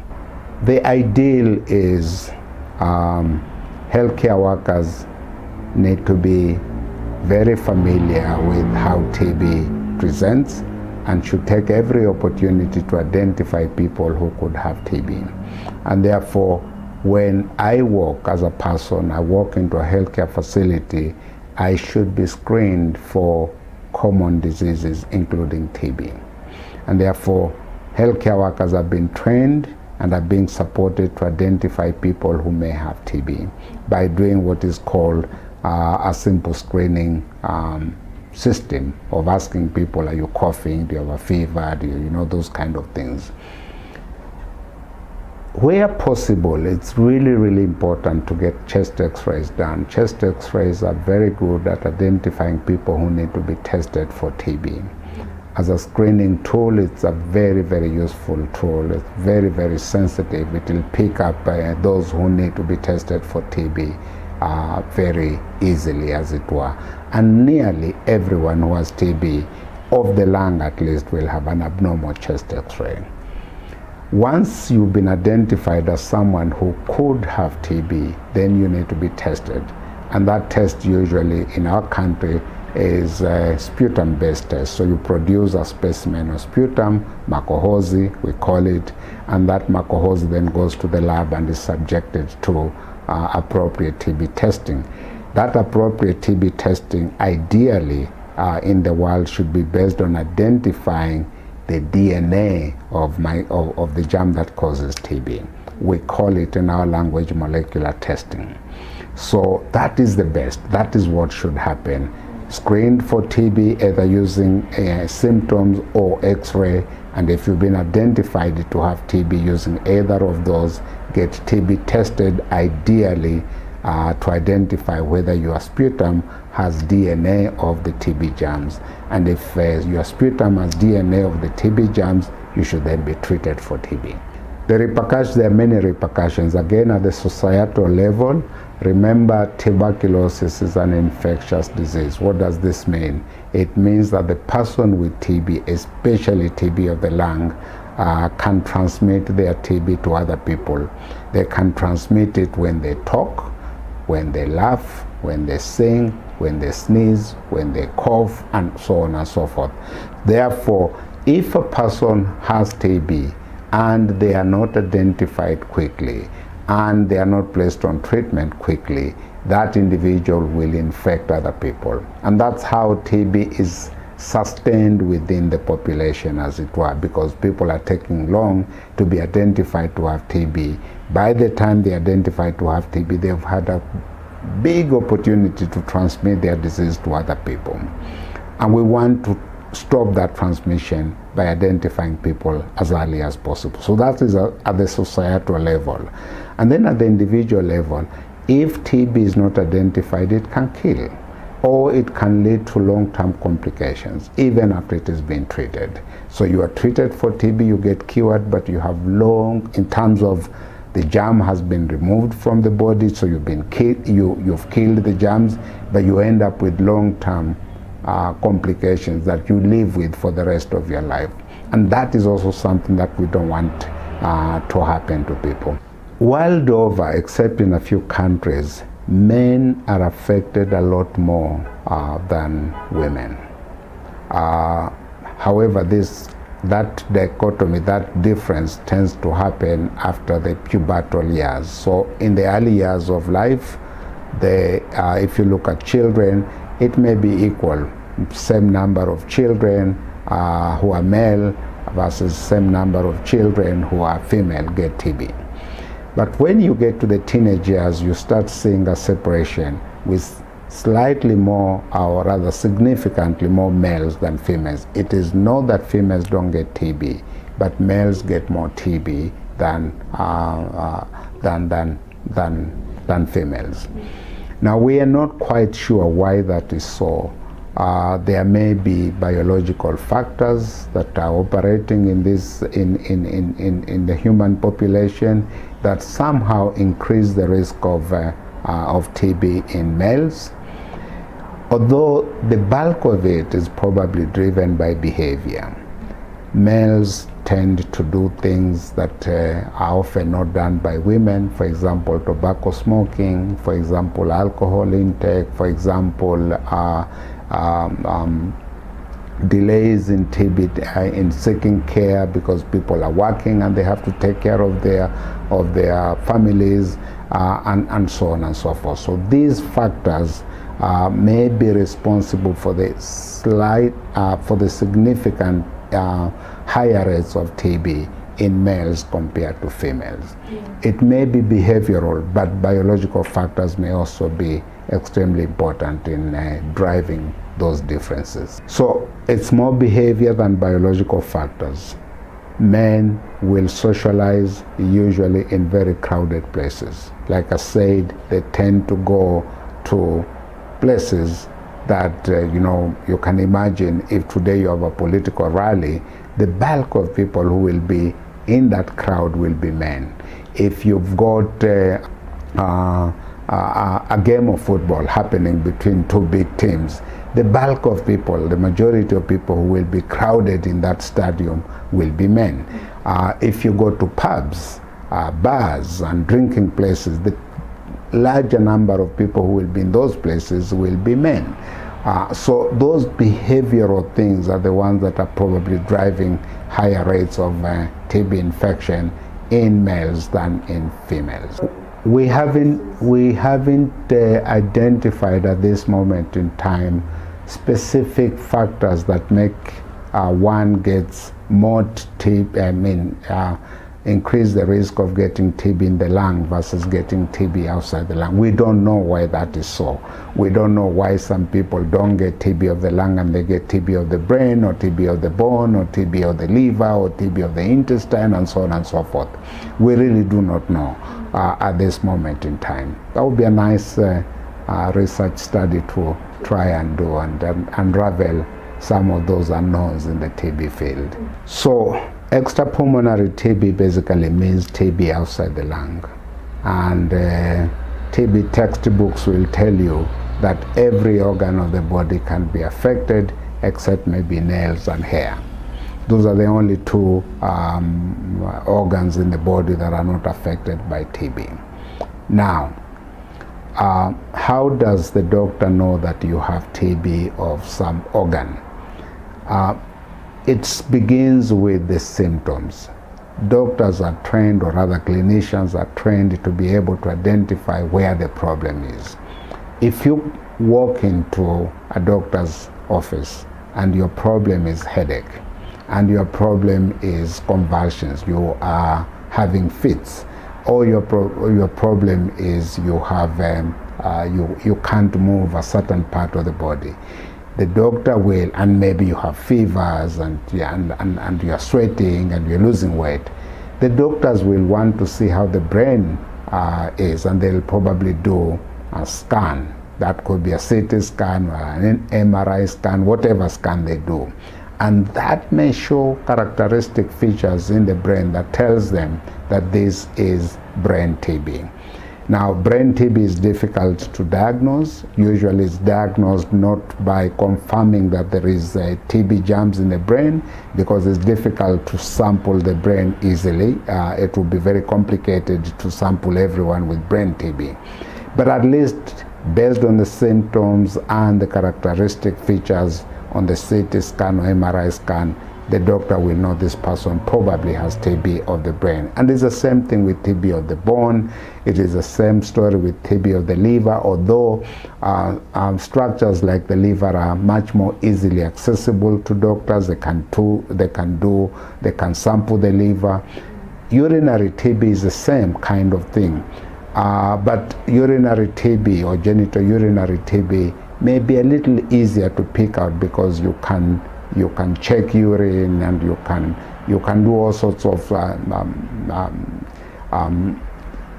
diagnostic tests that help to identify TB in those parts of the world. So in those parts of the body. So in essence, it all depends on how that individual presents and how easy it is to obtain a sample from the part of the lung that has been affected by TB. In some parts it will be very difficult, and therefore the treatment for TB is based on the doctor's best knowledge of the disease, and in some situation attempts can be made to sample the organ that's been affected and then take those samples to the laboratory to again test for TB the way you would test sputum samples, for example. So extrapulmonary TB TB outside the lung is a difficult clinical diagnosis. And there's a tendency for people who have extrapulmonary TB to have their diagnosis delayed. It happens all over the world. It's not a Kenyan thing. This is because the symptoms and signs of TB outside the lung are very non-specific. So you can get fevers for all sorts of reasons. You can lose weight for all sorts of reasons. And if you're presenting, if your first call is a health facility like a dispensary or a health center where you don't have high caliber clinicians to really dissect out what the problems might be, by the time you get to places where there's clinical capacity to be able to think through the diagnosis and consider TB and do the appropriate tests and what have you, it may be quite a long while. This happens all over the place. However, the TB control program in this country and others have made very, very good efforts to try and train and support healthcare workers at all levels, including at the community level, to be able to know when to suspect TB. The focus has been mainly on lung TB or pulmonary TB, and that's why there is a little bit of challenges with diagnosing extrapulmonary TB. However, healthcare workers are being trained to identify people who have TB, irrespective of where that TB is happening. But like I said, the diagnostic capacity is difficult. If I present in a health center that cannot do brain scan or MRI, I am referred to the next level and the next level, and then I have problems. Remember, TB affects mostly poor people, and to be able to move from a dispensary to a level 4 or 5 hospital where my TB will be diagnosed may be difficult. Finding the money and what have you to be able to transport myself to the place where a diagnostic capacity can happen. Even when I get to those places, in this country, unfortunately, one has to pay for that CT scan, one has to pay for the MRI scan. National Health Insurance Fund, which is changing to something else, doesn't cover, and not all of us are registered with it, so on and so. There are many problems, and I think the overall effect of that is that there's a delay in diagnosing extrapulmonary TB, but it's a global phenomenon. It's not a phenomenon peculiar to Kenya. There used to be, but I think now technology has advanced, knowledge has advanced, there's lots of research that has been done.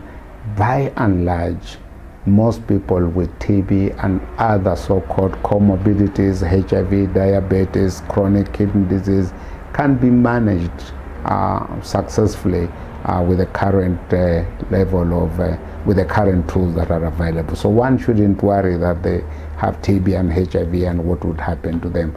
Yes, the considerations must be manage both conditions, and depending on the condition that you're dealing with, prioritize which one you want to start with, then go on to the next one, or manage both at the same time. There are many permutations here, and the basic thing is the management of TB and comorbidities must be so-called patient-centered. You need to know what the best thing to do is for that particular individual. And again, healthcare workers in this country and in other parts of the world have been trained to be able to know these things and to be able to offer treatment that is appropriate for people with TB alone or TB with other diseases. So during the evaluation of people who have TB, that evaluation should be holistic. People should know everything about me as a person who is being treated for TB. How old am I? How young am I? Where do I work? Do I smoke? Do I drink alcohol? Do I have food? Don't I have food? These things eventually influence treatment outcomes. And I should have a treatment plan or a care plan. This is not just treatment, it's a care plan that takes into account all those issues. because tuberculosis treatment, unfortunately, is lengthy. Bare minimum 4 months. If with the currently available tools all over the world, bare minimum is 4 months. Most people are treated for 6 months. Some are treated even for longer if they have drug-resistant TB. And therefore, that care plan must take into account every little social, mental, or comorbidities or core diseases that are with that individual, ability to travel from one point to another to come and be supported. Whether in fact I am willing or not willing to have a community healthcare worker to come to my house and to support me, that's called holistic care. And it is a very important part of managing anyone with chronic disease. No one should be given blanket care for everyone. Human beings are very different, and therefore every human being should be evaluated for their peculiar circumstances and be provided a care plan that is fit for their purpose. Now, this is where sometimes the challenges are in terms of programming, public health programming, because you want to do this for people, but there may be limited capacity from the healthcare system to be able to offer that. But there has to be a constant struggle to offer comprehensive or holistic care to people who suffer TB. There are many things that are happening. The research world is abuzz with innovations and work that is being done to try and improve TB diagnostics. Sputum is not a very good tool. A lot of people are not able to provide it, for example. A lot of children find it difficult to provide sputum for TB testing. So people are looking at all sorts of things, including what we call tongue swabs. You swab the tongue and take that to the laboratory and see whether that is going to give you a TB diagnosis. People are looking at breath. You analyze the breath and see whether that breath has a peculiar, they are called volatile organic compounds, VOX, peculiar profiles of these so-called volatile organic compounds that then can tell you that probably inside there, this fellow has TB. People are looking at urine samples as an easier sample to obtain than sputum. People are looking at blood and looking at what we call gene signatures and so on and so forth. So there's a lot of work being done to identify better tools to be able to diagnose TB, including tools that will be useful at the home setting. Today, if I want to know if I am diabetic, I can buy my glucometer, go home, test myself for TB, and if I know what levels mean diabetes, I can tell I'm a diabetic and walk to the healthcare facility and say, Doc, I'm a diabetic, can you treat me? Today, if I want to know if I'm HIV infected, I can buy my kits and test myself at home. That's where we want to take TB. We want to take TB to the same level where people can actually do self-testing at home. I think if you ask me that question, the most important thing is that we should mobilize the resources to fight this TB. And I personally believe that there are certain diseases that we shouldn't be happy that we have them. These are diseases of shame. Tuberculosis is one of those. Cholera is one of those. Typhoid is one of those. These are diseases that we should have gotten rid of many years ago, because they actually, you can't go to anywhere in the world and say we have a big problem of TB and be proud that you have a big problem of TB, or go and say you have a big problem of cholera. If you provide people with water, piped water, for example, and sanitation, you get rid of cholera and typhoid. It's the same story with TB. We can test very many people. We can make sure that everyone who is vulnerable for TB is tested for TB. If they do have TB, they are treated for it. If they have TB infection, they are treated for it. And if we did that regularly and consistently, in another 10 or so years, we could have brought this TB down by more than half of the problem right now, if not more. So we can do it, but to be able to do that, we need political commitment, and we need to mobilize the resources to be able to do that. Unfortunately for this country, the bulk of the money that we are using for the operations of our TB program, yes, I know we are spending our own money to make sure our TB program officers have salaries, they have water in their offices, they have electricity and so on and so forth. But we are not paying for TB testing, and we have not been paying very well for TB medication. And we need to be able to pay fully for our TB program, to train our healthcare workers, to supervise our healthcare workers, to make sure that the diagnostics are there and the treatment is there. So we need to mobilize sufficient resources to be able to do that. Now, TB does not just happen in isolation. It happens in combination with other things, social factors and other diseases, and we need to have a comprehensive approach to deal with the problem of TB. And that means political commitment, additional resources, and these resources should be domestic as much as they can be. So, like I said, tuberculosis affects both male and females. The consequences are poor or rather the consequences of TB are bad for both men and women. But think about that woman. A woman who has TB means the family is all in, from a societal and social point of view, they can't take care of their families, okay?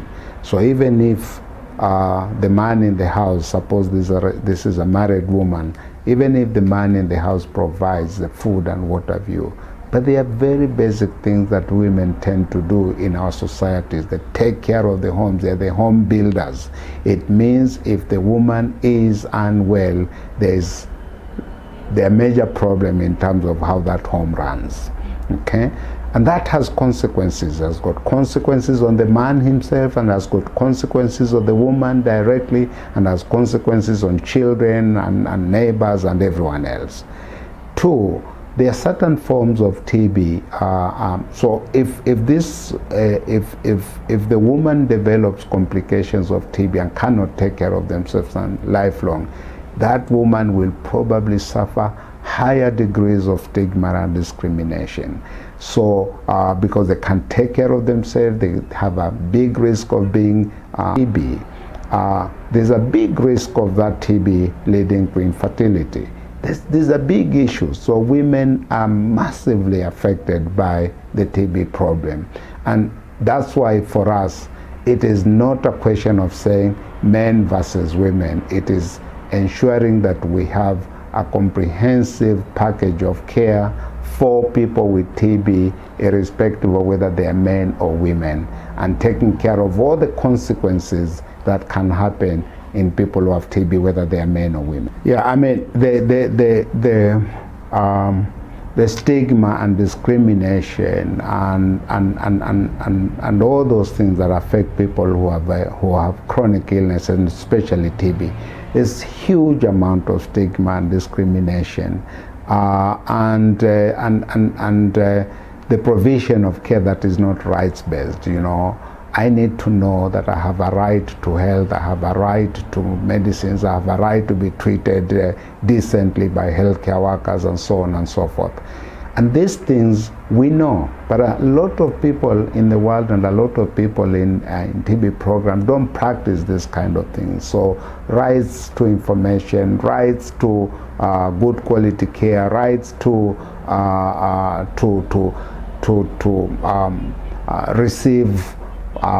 receive care in an environment that does not increase my risk of getting other things. All those things are important. So the Global Fund has been a big mover, together with the Stop TB Partnership, has been a big mover of a rights-based approach, and I would actually also add WHO there. They've been big movers of a rights-based approach to the provision of TB care and prevention services. and we shouldn't take these things for granted. There are huge problems of human rights barriers to accessing care and for TB and other services related to the TB problem. So yes, I am fully supportive of a rights-based approach to the provision of services for TB. Nito ko tetutietab tililindo ole inyorune logoiwek tugul chetinyegei ak kanyoiset cheboto kanetisiosiek chetoretin eng teretab mionwogik. Daktari, kiwangu tetutietab betutab rani ko amache akonin boroindo, tos ne ng'olyong'ung nebo let eng meng'ikab county nebo Nandi ak bororietab Kalenjin mising kotinygei ak miondab chebwonit anan TB? Kongoi mising, achame akon kurset alechi biikab kutit anan biikab Nandi komakol alechi miondab TB ko miondo neinyooksei, yenamin miondo ko meiwei, makat iwe sipitali kokairo kabarunoikab TB choto kakamwa, iwe mara moja kepimanin ako pimanet ko buch makilipani kiy, ako ngenyorchin TB ko kerichek kora ko makiyochin kiy. Ko nebo oeng yetesetai kemwoe ng'alekab TB eng arawaneb somok, amache akur biik tugul chemite Nandi anan oi tugul ole mitei koba kepiman. Mitei pimanishet netesetai nguno ak Nandi kepimani miondab TB, ko ngenyorchin TB iwe sipitali mara moja inyoru kerichek ak isobe. Kongoi. Kongoi mising daktari koboto Jesang Caroh eng kerik tugul chebo Kass TV ko amang'u ale kainyoru naet kotinygei ak miondab chebwonit koboto ortinwek cheimuch kekirindaita koboto ole kinyoitoi miondab chebwonit. Ako yoto ko aweku soet konyo Nairobi.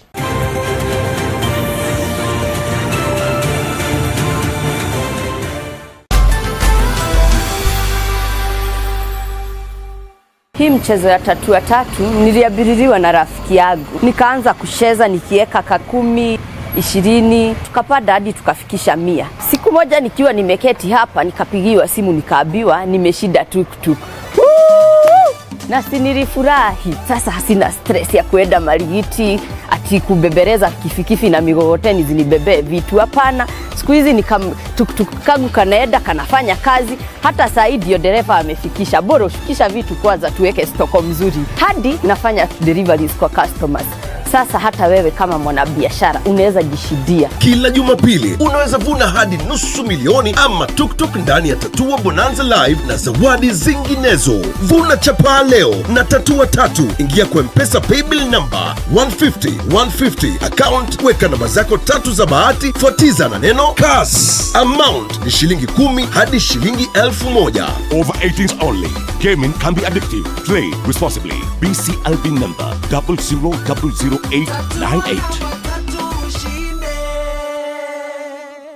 Tetutietab longetab kabatik eng Kass TV koitun kila kemboutab betutab ko4 kasi kong'eten sait 1 nebo kemboi. Kikushini kong tuguk cheterter chetinyin inye kabatindet kong'eten ortinwekab kasari chebo kabatisiet agoi siret nebo tugukuk chebo mbar. Ngichi kabatindetab tuga, ngokenik, tugukab mbar ko eng tetutietab longetab kabatik ko kitieme mising kekushin gong tuguk cheimin inye kabatindet ole king'olonjini ng'omutik cheterter. This beekeeping does not require a lot of water. There's no tilling of the land. We just need the natural vegetation. Lazima kuyai some sort of records. Yes. Mkulima ile koiboten mbare siling ata labda mbolea chekoiboisien ngo siling chikile. Records ko kiit nebo kamanut mising mkulima.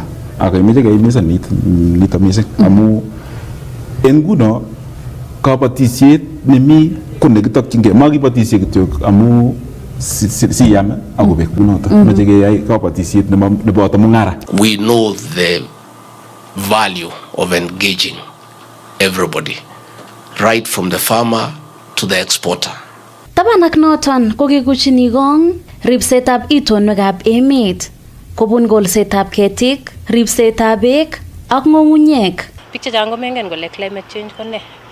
Ako ngimwa biik ang chepyosok mising makingen. Reuse the plastic and recycle the plastic. So we are in the end where we recycle. Chuton tugul ko eng tetutyetab longetab kabatik. Aibun ane Caroline Kiplagat.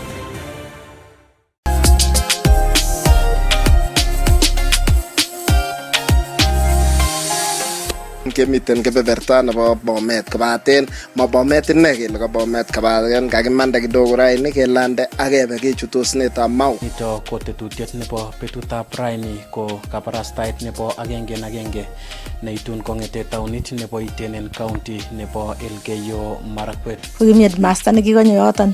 Kokamut baba konyo kalanchi korkotebenan kole lemewe sukul alabat amwe kimamoche ale moseite amun kebarane komakiseita ko kit nebo biik cheosen. County nebo Nandi ko kiokochini kanetisiet mongen ale towoe kuno tos kiotestai ako tos lene chemung'arainik. Chamke chitab kalenjin netugul ikere ketesiet nebo Kass TV atinye kamang'unet ale baibai keng'eten oret nekararan kibwon agenge en agenge kong'eten county nebo Kericho. Ng'emetab kalyet chemiten en komosu kibo North Rift missing en kiwoto nebo Baringo County, West Pokot, Laikipia, Samburu, Turkana koboto alak komosu kibo North Rift choto koityi koimutik chebo ripsetab kalyet. Eng betutab raini eng tetutiet nebo Kass betut raini ameche kekoshi kong'et tetutietab kabatisiet eng county nebo Elgeyo Marakwet. Ole kibendi kenyoru ng'alaletab agenge eng agenge ak MCA noto bo waditab Chepkunyuk eng county nebo Nandi. Amatirustege kora akot ndetinye kewelinwek mang'un amun sait age tugul koyotoksei koret.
Ngeto a new irrigation dam tokomda kesochin kole kisoe kele torrot konemwak kisopcho bich kisop sobon kokol biik kole nyanyiny ibwat kisir sautyonono en Pokot kotom kotoi koboi Kenya chumbek ne nekikwerechi kostoikyok.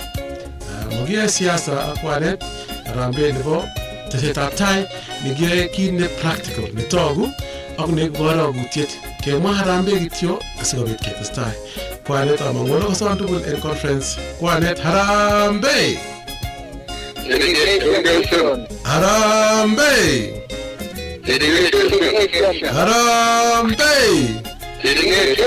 Kwanet harambee nebo let harambee! Kongoi mising chitab college. Chitab college komwoe konyil ang'wan amu kikekure mias ang'wan. Ko nonitet kimoche kekas tugul ngole chi age tugul kandoindo harambee kelenji irrigation tatun kochut metit.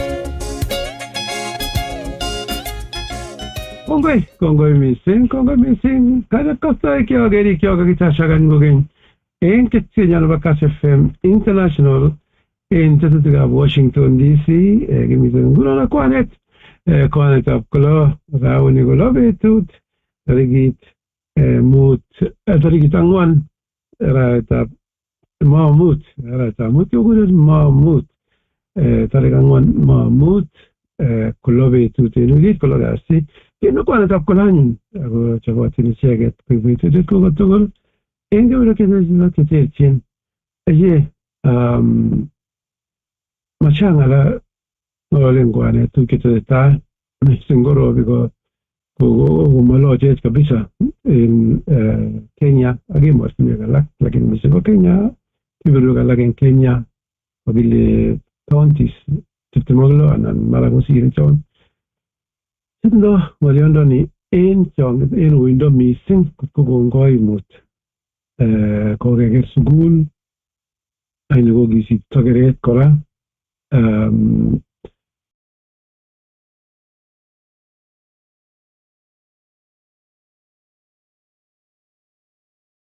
En rop nekoet kouni amun bore biik barabaratinwek cheanan kotel beek nakobut beek tarachosiek koeker biik chekete karisiek kola beek koboto karisiekyok ak pikipikisiek kokoitonos boisionik chechang. Among'u ale kere temi kora komosta age ichek ngot komaet mising ngot kola mineiwek chetakomengechen anan komaloch ko poren alak. Ng'olyot ko noton ng'alen kwanet kokoit karit ak kekere beshoshek chekakoechekitu kiker nebo 1961 kiuni kitun kotien Kipchamba kole kiloborokto 61 kola beliek en emetab Maasai. Kakicheng'e tienongel tamanang'etien lakini makale kikwono ingen kolongoret. Ko 61 kimengechen kimite king'etin chemengechen akwanani kwamache kosten yono Reverend Kitul okere kiptilian lakini kitom kesich kiptilian nono kikimite kwenetab Roberto nebo 61 nekiuni El Nino kora nekinyo let El Nino ne iliones si keboren ak iliones si keistoengei nyasutik chetiu kochoto cheng'ololen kwanet. Ko amache akochi kwanet moja moja akere tom koit mheshimiwa kamioret mheshimiwa kotakinyoru komi kapindege en rutoito nemiten akere tom kobit inendet nguno tesetai kwanet kwamba chepkoskei mwawech experience neu ak tuguk chenyolu keyai keistoengei nyasutik ak kongoi mising daktari akotok tugul kwanet akotok tugul kostoikyok tugul akotok tugul tugul olemi Amaja ki Jehova kongoi amu boroindo konyoru eng betutab rani sikobit kengalal ak kengalale ngalek chebo maranet. Nito koiboe olikina kwa mining olikina mi class agenge chairman 1961. Kirobon noto ko kiter kimala biik kikut beek akot eng kebeberwek chetom kokutune beek akoi ra chekikut eng ngwony komong kobwa lakini melen kiikechu alak amu kitom kochanga sine biik iman. Akot kiker taonishek ikere koloi ko drainage ak mekotet ni omeng'isi koya. Namoche asom biik rani akot ane aboti baba taino lakini kanai ale kinyokosom tuguk chikakol ara manyoru kora kiy. Manyoru faida kora. So ngikochi beek boroindonywa kaikai amoche asom biik akot ndao bananda nebo koret. Mwangeng'etin keng'em olimbo Saos amu nguno kikebet olimbo Saos keite Saos sikobit kekol ingwek, kekol nduma, kekol tuguk alak tugul. Lakini koi roptain koit kole kiabuneu koit ainet kole kiabuneu akwek kikinyo isto kaitu nyokosomda tuguchuka tugul koib koboto koib tugul kabisa nenyolu nguno keker tuguk chekyai ngekochi boroindo beek amu ikere akot eng taon ko biik kikoib beek bahati mbaya ko biik kikotech korik oretab beek kiakose kandoin ake kolen acha kimuche kot kenam beek kinde taban kole kaka meyoni beek koba nyoto meyoni beek koistogei meyoni beek yekikoba koyoto yorenwa koyoto yebune mogoche kobune yoto kila moti ngeti kokenun kitebindo kot kokendochini mogochek sinyokolai. Kokinomoche asom biik ainosiek kongemin tek agere kakobet soet Kombo Chepkoskei mutyo Kombo Chepkoskei ye koker kole ngamokae robel nebo Kapsabet. Tilil Banamsim kongoi mising kamya mwale agati chitugul nga biikab kalenjin tugul chemi gaa oli amite Eldoret korobon chairman korobon the whole night korobon yebawai eng Eldoret tom komaen kelechini kora Mungu kongoi amu ropta ako ngisub kenyit konye ak kenyini kokoet ropta eng Kenya. Kokoet ropta kabisa ako chang minutik ak kekere kele nganda mite mogochek kekere kele maya emet kokenyor fertilizer kokekol bandek kokol alake marakwek kokol ne kemeche kele kongoi mising eng boisionicho. Kokameche amwa ale kokikamwa Kombo Chepkoskei ko iman ako ngiwe taonishek chok kou Nairobi anan ko mamising Eldoret maya ko kikeng'et ketech ole kicham kobune beek. Nguno ngiwe Nairobi komi korik chemi taino komi korik akot chekiketech ainet barak ko ain karobon akot Thika Road our social akot Thika Road kokobwa beek mogochik akobun olat tugul ole makat kobune kobar kole ng'alekab planning chebo taonishek chok komeche kechop komie amat keng'et ak kerib ng'alekab ainosiek amu ropta nemi sai ko ropta neo eng kenyisiek chechang komuch makimake ki kerib environment anan kerib kondamitusiekab beek anan kerib ateptab ng'alekab beek eng boisionik chebo kipkosobei. Ko amu notok kokang'et Mother Nature kotoi kopirech amu ikere ile karobon kabisa ropta nemi barak akakokon mafuriko. Kita nekwaiwei chairman ko ngiro eng TikTok anan iro eng social media komi biik chekonye kabisa kokweri karisiek kobun ainosiek chemarandos eng olimbo Tui Narok ola tugul olo.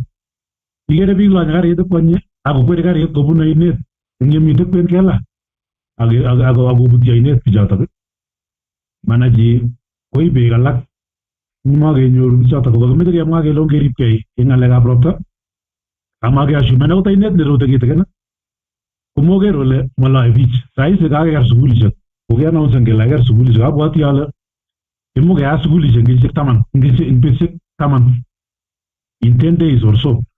Komeche kerib lagok amu eng komoswek chechang inyoru ile mitei tarajeshek kikiteche ketik anan ketet chemakimen kosukobun lagok yoto kosire kobendi sukul. Komeche kerib lagok keyai kotebi ngotutu kochang beek ainoshechu ako ndakiyat sukul betusiek chebwone kokararan kotebi, lakini rire lagok akorire biik chekokola beek chechang alak koker kole kosisto kobit disasters cheu choto cho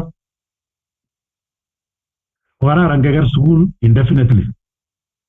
Akakemwa kele kotuiyo board members akokon status nebo sukulishek kwak eng district education officers sikiyapta koba national. I think kito nemeche serikali nguno kokoker the situation amu kimeche kila sukulit kosir akomwa kole une ole mitei sukulit ngoto kararan sikiro percentage kele tos miachen ateptop ng'alekab beek eng sukulishek, tos bendi lagok sukul komie anan une. Singiro kele chang chemokororonen kotikiyapta, lakini ngero kele chang chekororonen komuch ketangasan akemwa kele ngeyat sukul eng North Rift, keyat sukul eng Central London, keyat eng Kanato, kemwa kele komoswek chukile ngotukotebi korok, yani simaking'et makiafektan ng'alekab sukul kora.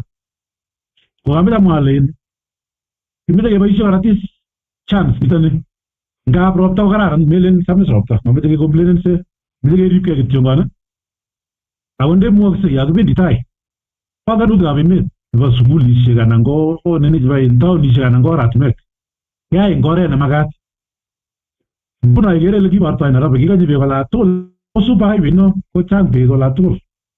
Ikere ile kibor kole koya Makoba Chepkoskei ko beek komakitere ako ndeter inat netya ako ndeter inat netya ile simabun beek yoto ngolo beek akoba makitere beek. So ko kararan nabuni keribkei kero ng'alekab safety nebo lagok chok acheket tugul, kero safety akiro kele kakitebi eng oratinwek chekakiribkei amu kokobet Kenya biik karibu 200 ake eng ng'alekab chuto che flooding.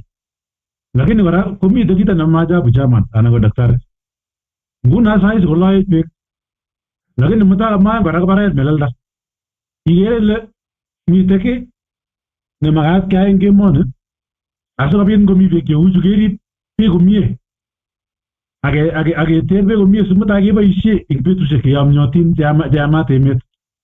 Nguno nganda roboni kuni ikere kora twatos biik matindoi beek chechang cheyome chengeteen amu system nebo kechobe ketile chekimuchi ke komatekat koit ole itei makutikab kipkosobei. Kikochang'a biik, mahitaji chebo beek komi barak, lakini development chebo infrastructure komi ng'uny. Ako alak ikose kele kokala beek eng damishek kou Masinga komite high risk amu kokonye beek kosir ole cham koitei.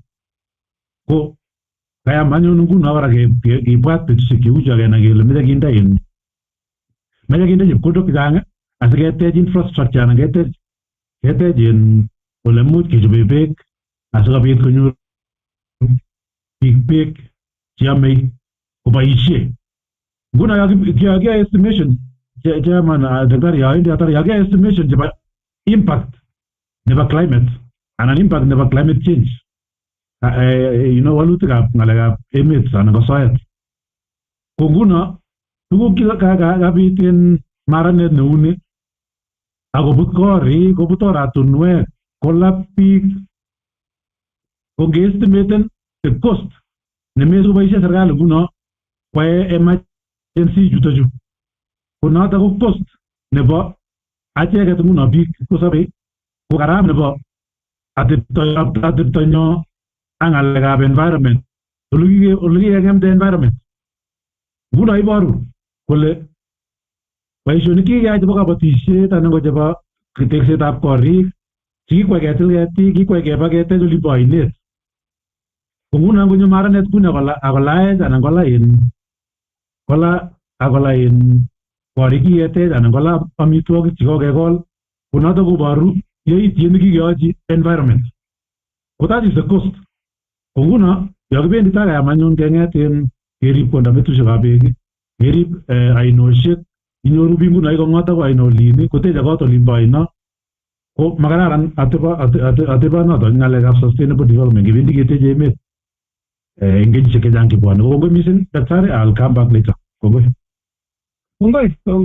TV Hansen. Ngwany komoche kosie kan kochobok muswoknotet eng komosta ng'ung anan yom keker. Kongoi daktari.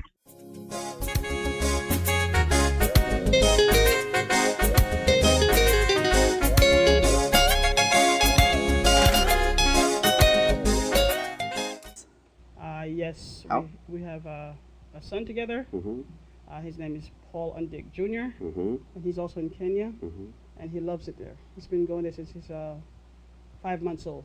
I'm sure you call him using Caribbean line. Yes, I do. All the time. Yeah, all the time. All the time. Oh, that is great. Caribbean line is a very good phone card to call Kenya because hizi makadi ziko hapa or tunatumia, they don't give you enough minutes to call Kenya. 5-10 minutes it's gone, but Karibu online is giving you a lot of minutes, and at the same time it's very accurate.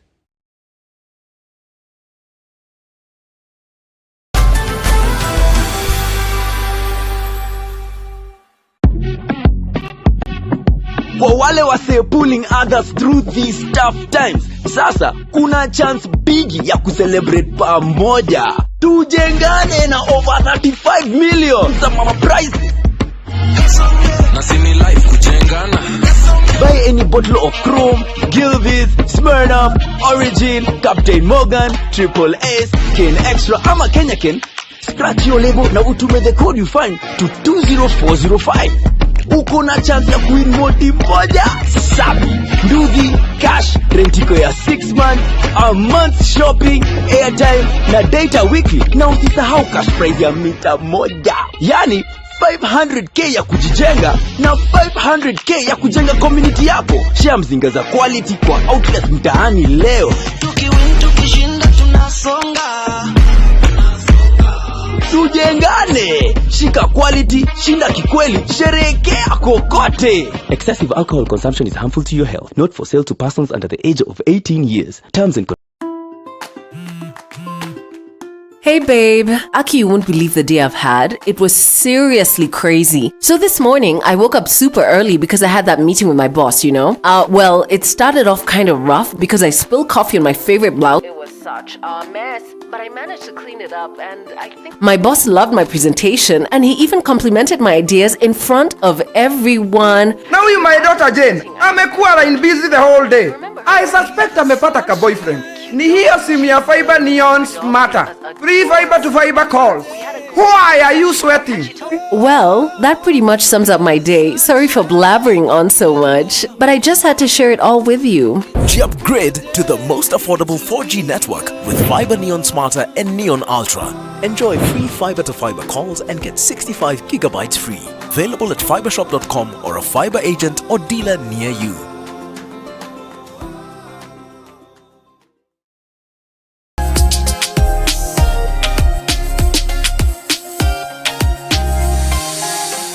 Kemiten kebeberta nebo Bomet kobaten ma Bomet inne kele ko Bomet kabaten kakimanda kidogo raini kelande akebe kechutosnetab Mau. Nito ko tetutiet nebo betutab raini ko kabarastaet nebo agenge na agenge neitun kong'ete taunit nebo Iten en county nebo Elgeyo Marakwet.